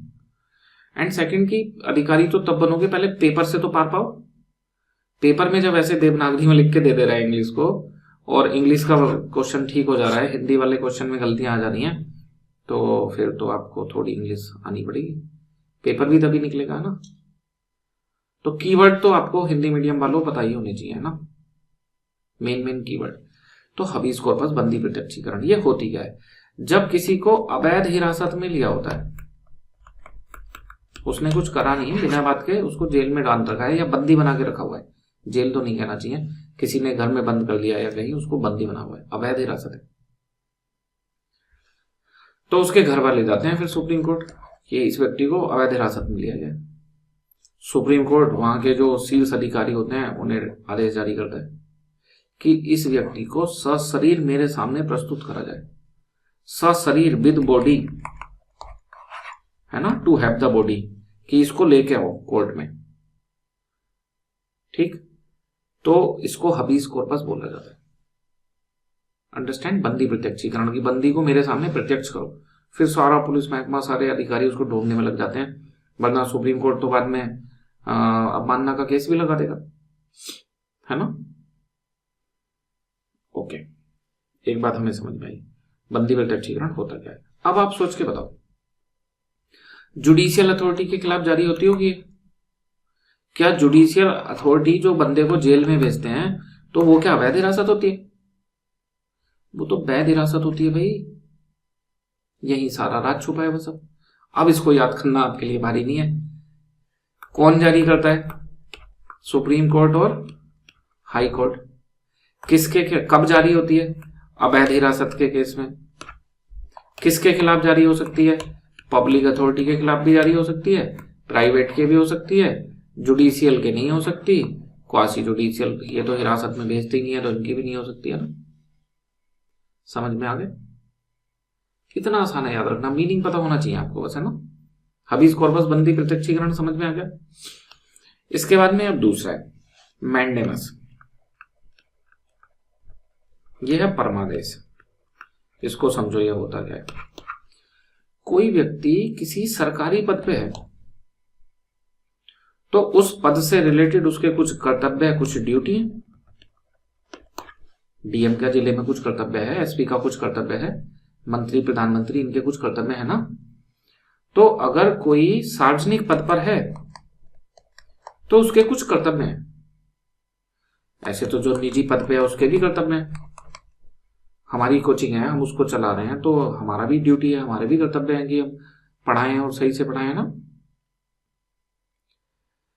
तो जब कोई व्यक्ति अपने पद से संबंधित कर्तव्यों का निर्वहन ना कर रहा हो, पद से संबंधित कर्तव्य, निजी जीवन वाले कर्तव्य नहीं है ना, तो सुप्रीम कोर्ट और हाई कोर्ट रिट जारी करते हैं, परमादेश, उसे आदेश देते हैं कि अपनी ड्यूटी फुलफिल करो, अपने पद से संबंधित कर्तव्यों का पालन करो। तो अब सोच के बताओ, ये निजी और सार्वजनिक दोनों को करते होंगे या खाली सार्वजनिक को? भाई निजी को क्यों करेंगे? मुकेश अंबानी को थोड़ा ना जारी करेंगे कि तुम रिलायंस इंडस्ट्रीज लिमिटेड का संचालन सही से करो, अपनी ड्यूटी फुलफिल करो। अरे वो सही से करेंगे तो उनकी कंपनी ग्रो करेगी, नहीं करेंगे तो बंद हो जाएगी, है ना। तो यहां से हमें पता चल गया ये किस किस के खिलाफ जारी हो सकती है, परमादेश, है ना। देखो, पब्लिक अथॉरिटी के खिलाफ जारी हो सकती है, लेकिन पब्लिक अथॉरिटी में ध्यान रखना जो शीर्ष पे है एकदम सुप्रीम, उनको छोड़ दिया गया। तो किस किस को छोड़ेंगे? सेंटर में प्रेसिडेंट को छोड़ दिया, इसके खिलाफ नहीं होगी, और गवर्नर को छोड़ दिया, इनके खिलाफ जारी नहीं होगी। तो सबसे पहले मैंडेमस पब्लिक अथॉरिटी के खिलाफ होती है, उसमें गवर्नर और प्रेसिडेंट नहीं आते, है ना। उसके अलावा जुडिशियल, क्वासी जुडिशियल सबके खिलाफ होगी, उसमें भी छोड़ेंगे शीर्ष वाले को। अभी समझाएंगे क्यों छोड़ दिया। तो chief justice of high court and chief justice of India, उनके खिलाफ जारी नहीं होगी। शीर्ष पे हैं तो उन्हें आदेश नहीं दिया जा सकता, या जो भी मैटर है उनको छोड़ दिया गया। तो परमादेश भी क्लियर है। निजी को तो होगी नहीं, उसके अलावा judicial, quasi judicial, public authority सबको होगी। और पब्लिक अथॉरिटी में जो शीर्ष पे हैं गवर्नर प्रेसिडेंट को छोड़ दिया, और जुडिशियल वालों को भी छोड़ दिया जो शीर्ष पे हैं, चीफ जस्टिस ऑफ को हाई कोर्ट, है ना। परमादेश भी समझ में आ गया। कब जारी होती है? पद के कर्तव्यों का निर्वहन ना करने पे। कौन करता है? Supreme court, high court. किसको करते हैं? इंफीरियर कोर्ट को भी कर सकते हैं, पब्लिक अथॉरिटी को भी कर सकते हैं, प्राइवेट अथॉरिटीज को नहीं करते। दो पता चल गया आपको, हबीज कॉर्पस एंड मैंडेमस। इसके अलावा एक है प्रोहिबिशन, यानी कि प्रतिषेध, और दूसरा है सर्टियोपरी, यानी कि उत्प्रेषण। इस पे भी क्वेश्चन आ जाता है। अब इसमें क्या मसला है? ये दोनों की दोनों केवल जुडिशियल अथॉरिटी और क्वासी जुडिशियल अथॉरिटी को ही जारी होती है, पहले तो ये समझ लो आप। क्योंकि ये क्यों होती है? कोई अपर कोर्ट है, कोई लोअर कोर्ट है, या इंफीरियर कोर्ट है ना। लोअर कोर्ट को लोग डिस्ट्रिक्ट कोर्ट समझ लेते हैं कई बार, डिस्ट्रिक्ट एंड सबऑर्डिनेट। ये अपना काम ठीक से नहीं कर रहा, तो ये अपर कोर्ट इसको आदेश देता है कि ये जो काम तुम कर रहे हो ये तुम्हारी कैपेसिटी में नहीं है। कैपेसिटी में इस मीन्स कि हो सकता है उसके ज्यूरिसडिक्शन में ना आता हो। उसका ज्यूरिसडिक्शन है कि वो केवल 5 वर्ष तक के सजा के केस सुनेगा और वो 7 वर्ष वाला सुनना है ना। तो ऐसे ज्यूरिसडिक्शन होता है खासकर डिस्ट्रिक्ट एंड लोअर कोर्ट में। तो वो अपनी जुरिस्डिक्शन से बाहर का मसला, या वो दूसरे डिस्ट्रिक्ट का केस है ये सुनना है, तो अपर कोर्ट कहता है ये तुम्हारे जुरिस्डिक्शन का मामला नहीं है, इसको रोक दो। तो ये क्या कहलाता है? प्रतिषेध। कहता है तुम्हारे जुरिस्डिक्शन का नहीं है, इसको हमें भेज दो, तो क्या कहलाता है? उत्प्रेषण। तो इसके तो नाम से पता चल रहा है कि भाई अपर कोर्ट इंफीरियर कोर्ट को ही तो बोलता है कि रोक दो या मुझे भेज दो, है ना। बस ये इनमें अंतर है। कौन जारी करता है पता चल गया। अपर कोर्ट किसको करते हैं? इंफीरियर कोर्ट को। क्यों करते हैं? जब वो अपनी जो पावर प्रिविलेजेस, जो पावर है, जो रिस्ट्रिक्शन है, उसको ब्रीच कर रहे होते हैं, तो उस केस में जारी करी जाती है। तो किसको जारी नहीं हो सकती? प्राइवेट अथॉरिटी को नहीं हो सकती एंड पब्लिक अथॉरिटी को नहीं हो सकती, केवल जुडिशियल, क्वासी जुडिशियल को हो सकती है ना। अब और क्या पूछा जाता है इसमें? इसके अलावा एक लाइन आ जाती है कई बार, है ना, कि ये जो प्रतिषेध है ये प्रिवेंटिव है, और ये जो सर्ट्यूररी है ये क्यूरेटिव है। क्यूरेटिव मतलब उपचारात्मक,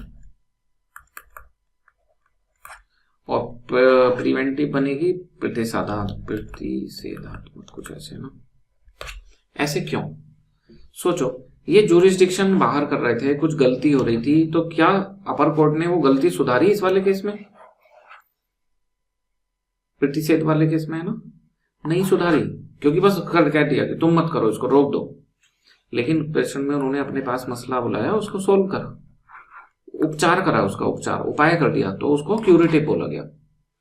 तो यहां से हमें ये दोनों भी पता चल गई, प्रोहिबिटिव एंड सॉरी क्या है ये, प्रतिषेध और उत्प्रेषण, prohibition and certiorari. Inferior court lower court को करता है, एंड जुरिस्डिक्शन ब्रीच के मामले में करता है, और इसको बोलते हैं प्रिवेंटिव और इसको बोलते हैं क्यूरेटिव। चार्टेड देखेंगे हमने, देखना कितने मामूली सी बातें हैं। हबीज कॉर्पस, बंदी प्रस्तुत करो, अवैध हिरासत में, तो कोर्ट के खिलाफ जारी नहीं होगी, पब्लिक एंड प्राइवेट अथॉरिटी के खिलाफ होगी, उसमें सभी है, कोई छूट नहीं है। मैंडेमस, अपना काम ठीक से करो, पद से संबंधित कर्तव्यों का निर्वहन करो, प्राइवेट के खिलाफ नहीं होगी, पब्लिक में होगी, जुडिशियल, क्वासी जुडिशियल में होगी, और प्रेसिडेंट, गवर्नर, चीफ जस्टिस, इनके खिलाफ नहीं होगी। ठीक। और फिर प्रोहिबिशन, सर्ट्यूररी तो आपके सामने अभी बताया। बड़े ध्यान से पढ़ोगे तो बड़ी आसान है चीजें। चार्टेड पता चल गई, पांचवी तो और भी आसान है ना, उसके तो नाम में आंसर छुपा है। क्यों? वारंटो, यानी कि इसको बोलते हैं, क्यों वारंटो को हिंदी में क्या बोलते हैं? चलो अब याद आ जाएगा तो बता देंगे। क्यों वारंटो, ठीक है। इसमें होता क्या है कि कोई व्यक्ति ने कोई सार्वजनिक पद गलत तरीके से कब्जा रखा है, वो उस पर बैठने के लिए एलिजिबल नहीं है। मान लो ऐसे थोड़े ना होगा कि हस्बैंड वाइफ में एक डीएम है, उस दिन उसकी तबीयत खराब है, तो उस दिन उसकी वाइफ कहे या उसका हस्बैंड कहे चलो आज मैं चला जाता हूं तुम्हारी जगह, वो थोड़ा ना एलिजिबल है उस पर बैठने के लिए, है ना। लेकिन निजी बिजनेस में हो सकता है कि उसका दूसरा कोई मैनेज कर ले, है ना। सार्वजनिक पद में ऐसा नहीं हो सकता। तो अगर सार्वजनिक ऑफिस को किसी ने गलत तरीके से कब्जा कर रखा है तो उसको सुप्रीम कोर्ट और हाई कोर्ट रिट जारी करते हैं, इसको बोलते हैं अधिकार परीक्षा। अधिकार परीक्षा, तो supreme court high court writ जारी करते हैं कि तुम किस हैसियत से इस पद पे बैठे हो, तो वो सिद्ध नहीं कर पाएगा तो उसको पद छोड़ना पड़ेगा। तो सार्वजनिक पद के जो गलत तरह से ऑक्यूपाई कर लिया जाता है उसके लिए जारी करी जाती है। तो ये भी क्लियर है किसके खिलाफ जारी करेंगे इसको, है ना। Public authority, judicial, quasi judicial, सबके खिलाफ करेंगे, बस प्राइवेट अथॉरिटी के खिलाफ नहीं करेंगे। प्राइवेट अथॉरिटी मीनिंग समझ में आ गया तो खुद ही समझ आ जाएगा। बताओ निजी पे क्यों बोलेंगे, है ना। और एक बात ध्यान रखना, पब्लिक अथॉरिटी में मंत्री का कार्यालय नहीं आता तो उसके खिलाफ जारी नहीं होती। ये इसका एक पैसे याद रख लेना साइड में। तो आपने आर्टिकल 32 पढ़ लिया, इसमें 4 बातें थी और फिर कुछ छुट बातें देखी। फिर 226 में हाई कोर्ट की पावर थी, वो पढ़ ली, दोनों के फिर अंतर भी देख लिए। फिर इन दोनों में ही 5 तरह की रिट जारी करते हैं सुप्रीम कोर्ट, हाई कोर्ट, तो वो 5 तरह की रिट भी आपने देख ली, है ना। तो ये आपका कंप्लीट हो गया। अब आप सीधे क्वेश्चन करना इजीली हो जाएंगे। आर्टिकल 33 देखते हैं हम, 33, 34 एंड 35। पहले ये दोनों आसान है, इनको देखते हैं, फिर 34 को देखेंगे। 33 ये बोलता है कि कुछ जो आर्म्ड फोर्सेस वाले लोग हैं, संसद को ये अधिकार है कि वो उनके फंडामेंटल राइट कम कर दे, क्योंकि भाई वो बड़े संवेदनशील पद पे काम कर रहे हैं, उनको उतनी स्वतंत्रताएं नहीं दी जा सकती जितनी आम व्यक्ति को। उनको अभिव्यक्ति की स्वतंत्रता देती वो सारे राज उगल देंगे, है ना। तो संसद को यह अधिकार है कि उनके फंडामेंटल राइट सीमित करे। दूसरा ध्यान रखना, इसमें कुछ फंडामेंटल राइट, ध्यान रखना सभी नहीं, कुछ फंडामेंटल राइट को लागू करने की शक्ति केवल संसद के पास है, केवल संसद के पास। चाहे वो मतलब उन्हें लागू करने के लिए कानून बनाने की शक्ति, ध्यान रखना लागू करने की शक्ति नहीं, फिर से बताते हैं। कुछ फंडामेंटल राइट को लागू करने के लिए कानून बनाने की शक्ति केवल संसद के पास है। अगर यहां सभी कर दें तो गलत हो जाएगा, तो फिर पता होना चाहिए भाई वो कौन कौन से फंडामेंटल राइट की बात कर रहे हो जिन्हें बनाने की शक्ति केवल संसद के पास है ना। तो आर्टिकल 16 आपको पता है ऑलरेडी कि 16 में 16(2) या 16(3) बोलता है कि निवास की शर्त केवल संसद लगा सकती है, पहले से पता है आपको, आर्टिकल 16 है ना। आर्टिकल 32 की शक्ति किसी और को देनी है, तो अभी हमने देखा था कि संसद चाहे तो किसी और को दे सकती है, सुप्रीम कोर्ट से शक्ति छीन नहीं सकती, है ना। और आर्टिकल 33 हमने अभी अभी देखा कि आर्म्ड फोर्सेस के संसद ही बना सकती है, तो बहुत बड़ी बात नहीं है, 3 मामले हैं। 16 आपको पहले से पता है, बस हमें हाईलाइट करने की जरूरत है। पता है आप सब लोग ऑलरेडी इतने योग्य हो, पहले पढ़ते आ रहे हो, तो आपको पता है। 16 में देखा था संसद वाली शर्त, सबको पता है ना। 32 में अभी अभी पढ़ के आए हैं, संसद बनाएगी कानून, और 33 में तो ये अभी आपके सामने है। 33-35 आपके कंप्लीट हो गए, डन। अब आता है 34 मार्शल लॉ। मार्शल लॉ ये बोलता है कि जब कहीं किसी क्षेत्र में मार्शल लॉ लगाई जाती है तो वहां जनता के फंडामेंटल राइट कम हो जाते हैं, है ना। 19, 20, 21 सब छिन जाते हैं। लॉ एंड ऑर्डर पहले मेंटेन करना जरूरी है ना। तो यहां बस आप ये समझ लो कि 34 में दे रखा है मार्शल लॉ, और 352 में दे रखी है नेशनल इमरजेंसी, राष्ट्रीय आपातकाल। तो इन दोनों में क्या क्या अंतर होता है आप इसको ऐसे समझ लो। जो मार्शल लॉ है इसमें तो खाली फंडामेंटल राइट प्रभावित होते हैं, घूमने बोलने ये सब आजादियां छिन जाती हैं, देखती गोली मारने के राइट हो जाते हैं कभी कभी, तो है ना। यहां पे फंडामेंटल राइट पे भी प्रभाव होता है, इसके अलावा केंद्र राज्य संबंध पे भी प्रभाव होता है। केंद्र राज्य के वित्तीय संबंध, विधायी संबंध, प्रशासनिक संबंध, ये एक अंतर हो गया।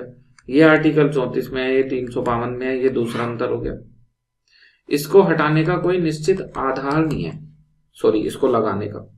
मार्शल लॉ कब लगेगी, बस यह है कानून व्यवस्था को बनाए रखने के लिए लगाई जाती है, जबकि इसके तो विधिवत आधार है। 352 में पढ़ेंगे आगे, जिसने जो फर्स्ट टाइम पॉलिटी पढ़ रहे हैं और ये नहीं पढ़े तो डोंट वरी, इसको हमने पढ़ना है आगे डिटेल में। उसके बाद फिर आप जब रिवीजन करोगे तो अब आपको ये समझ आ जाएगा। 3 आधार है ना, कि युद्ध हो जाए, बाहरी आक्रमण हो जाए, सशस्त्र विद्रोह हो जाए, है ना, इन आधारों पे कर सकते हैं। तो ऐसे इनमें कुछ कुछ ऐसे मामूली से अंतर है मार्शल लॉ और ये करके, है ना। तो सफलतापूर्वक हम लोगों ने आर्टिकल 35 तक कंप्लीट कर लिया, 12 से 35। फंडामेंटल राइट वाला मसला लगभग कंप्लीट है। छुट-मुट की थोड़ी सी बातें बची हैं, जल्दी से एक बार देखते हैं उनको भी। एक ये बचा है कि ऐसे कौन से फंडामेंटल राइट हैं जो केवल भारतीयों को मिले हुए हैं।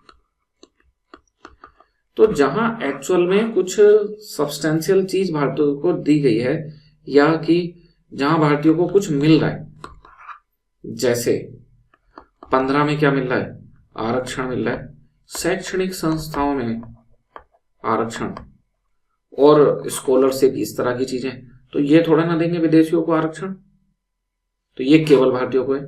16 में तो नौकरी में आरक्षण मिल रहा है, तो ये भी नहीं देंगे, केवल भारतीयों को है। ठीक, इसके अलावा 19 में तो पूरा पिटा रहा है, कंपनी खोलना, पार्टी खोलना, एनजीओ खोलना, सब सहकारी समिति, सब तो 19 से मिल रहा है। मनमर्जी का बिजनेस करना, ये भी केवल भारतीयों को है ना।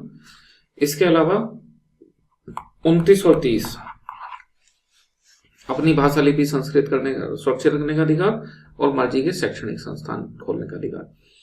बस ये 5 ही हैं जो केवल भारतीयों को मिले हुए हैं। वो अदर वरना भारतीयों के साथ साथ विदेशियों को भी मिले हुए हैं। ठीक है, क्लियर है इतना।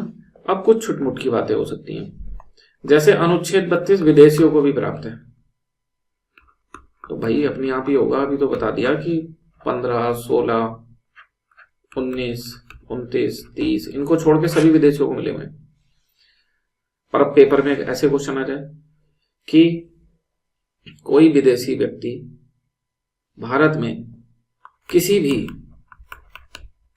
फंडामेंटल राइट के उल्लंघन पर अनुच्छेद 32 का प्रयोग कर सुप्रीम कोर्ट जा सकता है। तो अब ये कॉमन सेंस लगाना पड़ेगा कि गलत है। उन्हीं फंडामेंटल राइट के उल्लंघन पे तो जाओगे जो तुमको मिले हुए हैं। जब 15, 16, 19, 29, 30 तुमको मिले हुए ही नहीं है, तो इनके उल्लंघन पे थोड़े ना 32 का प्रयोग कर लोगे। तो किसी भी नहीं आ जा सकता है ना। ऐसे आ जाए कि वो मूलभूत अधिकार जो उनको मिले हुए हैं उनके उल्लंघन पे वो अनुच्छेद 32 के तहत सुप्रीम कोर्ट जा सकते हैं, तो सही हो जाएगा, है ना। ये कॉमन सेंस वाली बातें हैं, हमें पूरा विश्वास है ये सब आप लोग कर लोगे अगर आपको सब समझ में आ गया तो। ठीक है, अब 2 बातें और बची बस, उसके बाद आपका ये चैप्टर कंप्लीट है ना। 3 बातें और बची हैं बल्कि।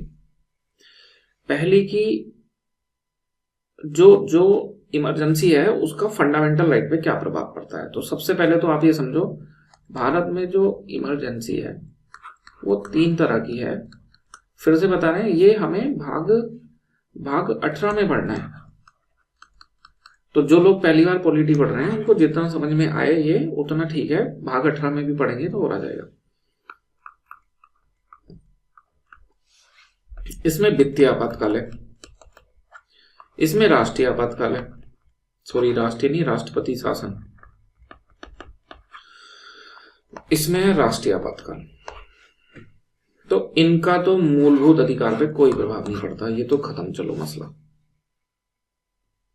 लिमिटेड एस्पेक्ट रह गई अब कि भाई राष्ट्रीय आपातकाल का फंडामेंटल राइट पे क्या प्रभाव पड़ता है, बस इससे फंडामेंटल राइट पे कोई प्रभाव नहीं पड़ता। इतना समझ आया। अब जो 352 है उसके तहत आपातकाल 2 तरह से लगता है। एक तो युद्ध की स्थिति में, बाहरी आक्रमण की स्थिति में, तो इसको बोलते हैं बाह्य आपातकाल, बाह्य आपातकाल यानी कि एक्सटर्नल इमरजेंसी। और दूसरा, भारत में सशस्त्र विद्रोह हो जाए तो उसको आंतरिक आपातकाल या इंटरनल इमरजेंसी। ठीक है, तो अब इनमें फंडामेंटल राइट पे क्या प्रभाव पड़ेगा वो आर्टिकल 358 और 359 में बताया गया है। आंतरिक आपातकाल और बाह्य आपातकाल का क्या प्रभाव पड़ेगा ये बताया गया है इन दोनों स्थिति में, है ना। देखो तो भाई इसमें क्या है, आर्टिकल 358 बताता है कि अनुच्छेद 19 कब सस्पेंड होगा, और 359 बताता है कि आर्टिकल 32 कब सस्पेंड होगा। और 32 सस्पेंड हो गया फिर तो समझो कि किसी भी फंडामेंटल राइट के उल्लंघन के लिए हम सुप्रीम कोर्ट नहीं जा सकते फिर, है ना। तो 19 को छोड़ के अदर के लिए बताता है कि उनका एनफोर्समेंट जो है वो नहीं रहता लागू। तो इसको समझते हैं पहले वन बाई वन, थोड़ी सी इसमें बारीकी है, बाकी भाग 18 में भी पढ़ेंगे। 358 ये बोलता है 58 ओरिजिनल कॉन्स्टिट्यूशन में तो यह था कि राष्ट्रीय आपातकाल घोषित होते ही अनुच्छेद 19 सस्पेंड हो जाएगा, लेकिन 44वें संविधान संशोधन के बाद जो वर्तमान स्थिति है वो ये बोलती है कि अगर बाह्य आपातकाल है, एक्सटर्नल इमरजेंसी, तो अनुच्छेद 19 स्वतः निलंबित हो जाएगा और जब तक इमरजेंसी रहेगी तब तक निलंबित रहेगा। ये कोटर्मिनस होगा इमरजेंसी के साथ में, जैसे ही इमरजेंसी खत्म होगी तो ये स्वतः बहाल हो जाएगा। आंतरिक आपातकाल में नहीं होगा निलंबित। 44वें संविधान संशोधन ने ये व्यवस्था कर दी। तो 358 क्लियर है, अनुच्छेद 19 कब सस्पेंड होता है ये क्लियर है। अब 359 क्या बोलता है, अनुच्छेद 19 में जो अधिकार दिए हैं उन्हें छोड़कर अन्य अधिकारों के लिए सुप्रीम कोर्ट जाने का राइट निलंबित हो जाता है, दोनों आपातकाल की स्थिति में, चाहे वो बाह्य हो चाहे वो आंतरिक हो। स्वतः नहीं होता, समझेंगे अभी। अनुच्छेद 359 ये बोलता है कि बाह्य और आंतरिक राष्ट्रीय आपातकाल की स्थिति में 19 को छोड़कर अन्य फंडामेंटल राइट के लिए सुप्रीम कोर्ट जाने का अधिकार सस्पेंड हो जाता है। तो पहले तो एक यहां फंडामेंटल राइट सस्पेंड हो रहा था, यहां फंडामेंटल राइट का एनफोर्समेंट सस्पेंड हो रहा है ना। राइट सस्पेंड नहीं हो रहे, वो बने हुए हैं, बट उन्हें लागू कराने के लिए सुप्रीम कोर्ट नहीं जा सकते। इतना क्लियर है। ये स्वतः नहीं होता, राष्ट्रपति की घोषणा से होता है और राष्ट्रपति घोषणा में बताते हैं कि किस किस राइट के लिए नहीं जा सकते और किस अवधि के लिए नहीं जा सकते। तो ये कोटर्मिनस भी नहीं होता कि आपातकाल होते ही स्वतः सस्पेंड हो जाए और बाद में स्वतः लागू हो जाए, तो कोटर्मिनस हुआ, है ना, समान अवधि का। ये नहीं होता समान अवधि का। राष्ट्रपति का मन करेगा आपातकाल मान लो 2 साल का, उन्होंने 6 महीने के लिए निलंबित करे, खाली आर्टिकल 14 और 15 ही निलंबित करा, तो वो घोषणा में सब कुछ मेंशन होता है ना, कि पूरे भारत में निलंबित होंगे या किसी क्षेत्र में, कौन से अधिकार होंगे, कितनी अवधि के लिए होंगे। डन। और बाद में 44वें संविधान संशोधन ने, मैं इसमें 1-2 पॉइंट और जोड़ दिए कि 20 और 21 के लिए यहां जाने का अधिकार सस्पेंड नहीं हुआ। समझ में आ गया। तो इतनी बात हमने देख ली, बाकी जो है हम जब पढ़ेंगे भाग 18 तो वहां पे डिटेल में देखेंगे। अब इसके बाद में क्या है, कुछ फंडामेंटल कुछ राइट भाग 3 में नहीं है, फंडामेंटल राइट तो नहीं है, लेकिन संविधान में कहीं और दिए हुए हैं, तो उनकी लिस्ट है, तो हमें उन्हें याद करना है कौन कौन से। Article 265, article 301, 325 and 326। पेपर में ही सीधे आ जाते हैं आर्टिकल। ये तो अभी बताया ही था। 326 में कि यूनिवर्सल एडल्ट फ्रेंचाइज के आधार पे वोट होंगे, 18 साल से ऊपर के सभी लोग वोट डालेंगे और उन्हें वोट डालने से रोका नहीं जाएगा, तो वोट डालना आपका अधिकार है। 325 की वोट डालने के लिए वोटर लिस्ट बनेगी, तो उस वोटर लिस्ट में धर्म, मूलवंश, जाति एंड लिंग, इनके आधार पे कोई भेदभाव नहीं होगा। 4 चीजें हैं इसमें, धर्म, मूलवंश, जाति, लिंग, रिलीजन, रेस, कास्ट, जेंडर या सेक्स, है ना, इन ग्राउंड पे कोई भेदभाव नहीं होगा। 300 पूरे भारत में व्यापार, वाणिज्य, समागम निर्बाध रूप से होगा, कोई एक स्टेट दूसरे स्टेट पे ऐसे टैक्स नहीं लगाएंगे, इंपोर्ट एक्सपोर्ट टाइप के। और 265 ये बोलता है कि बिना किसी कानून के एग्जीक्यूटिव टैक्स नहीं लगा सकते, ये हमारा राइट है। पहले वो संसद में कानून लाएंगे, फाइनेंशियल बिल, वित्त विधेयक, तभी टैक्स लगा सकते हैं। तो ये 4 आर्टिकल हमें और याद करने हैं। इसके अलावा एक लास्ट चीज, इसको पढ़ के आपके फंडामेंटल राइट, पूरे फंडामेंटल राइट से रिलेटेड हैं कुछ केस, बड़े इंटरेस्टिंग केस हैं। पहला केस है शंकरी प्रसाद केस, 1951 का। ये इनकी क्रोनोलॉजी भी आ जाती है कभी कभी। इसने ये बोला कि जो संविधान संशोधन है, कॉन्स्टिट्यूशनल अमेंडमेंट, वो लॉ की परिभाषा में नहीं आता। आर्टिकल 13 में जो लॉ की परिभाषा दी है उसमें नहीं आता, तो कोई झगड़ा नहीं है। अगर लॉ की परिभाषा में आता तो फिर संविधान संशोधन फंडामेंटल राइट को चेंज नहीं कर पाता। ये सब हम पहले भी पढ़ चुके हैं जब लॉ की परिभाषा पढ़ रहे थे। तो इसने एग्जीक्यूटिव को, कार्यपालिका को, या ऐसे कहें संसद को, यह अधिकार दे दिया कि वो फंडामेंटल राइट को चेंज कर सकती है। तो उसने 9वीं अनुसूची, 31A, 31B, ये सब चीजें जोड़ी फिर आराम से, क्योंकि फंडामेंटल राइट तो लॉ की परिभाषा में सॉरी कॉन्स्टिट्यूशन अमेंडमेंट तो लॉ की परिभाषा में आता नहीं, तो फंडामेंटल राइट को चेंज कर सकते हैं इससे, है ना। तो 9वीं अनुसूची 31 31 ये सब जोड़े गए। फिर अचानक गोलकनाथ केस आ गया, इसके 16-17 साल बाद इसने फिर झगड़ा शुरू कर दिया 1967 में। उनने बोला कि भाई वो तो लॉ की परिभाषा में आता है, तो अब तुम कोई फंडामेंटल राइट को बदल नहीं सकते, संविधान संशोधन करके नहीं बदल सकते, है ना। फंडामेंटल राइट में चेंज नहीं हो सकता। इस जो सुप्रीम कोर्ट का ऑर्डर था उसको नलीफाई करने के लिए सरकार ने 24वां संविधान संशोधन करा 1971, ये भी हमने पहले पढ़ा है। उसने 13(4) एक नया आर्टिकल जोड़ दिया 13(4), और उसमें लिख ही दिया कि सब कॉन्स्टिट्यूशन अमेंडमेंट लॉ की परिभाषा में नहीं आता। अपन पढ़ चुके हैं ऑलरेडी इसको, है ना। तो इसका मतलब फंडामेंटल राइट में चेंज कर सकते हैं। अब जो सरकार ने संविधान संशोधन करा है इसका जुडिशियल रिव्यू करा केशवानंद भारती केस ने, केशवानंद भारती 1973। तो उसने इसको सही माना कि हाँ ठीक है, आपने 13(4) जोड़ दिया, सही जोड़ दिया, संविधान संशोधन लॉ की परिभाषा में नहीं आता, आप फंडामेंटल राइट और संविधान के किसी भी हिस्से में चेंज कर सकते हैं, किंतु आप संसद का मूलभूत ढांचा यानी कि बेसिक स्ट्रक्चर चेंज नहीं कर सकते। एक नई लिमिट लगा दी।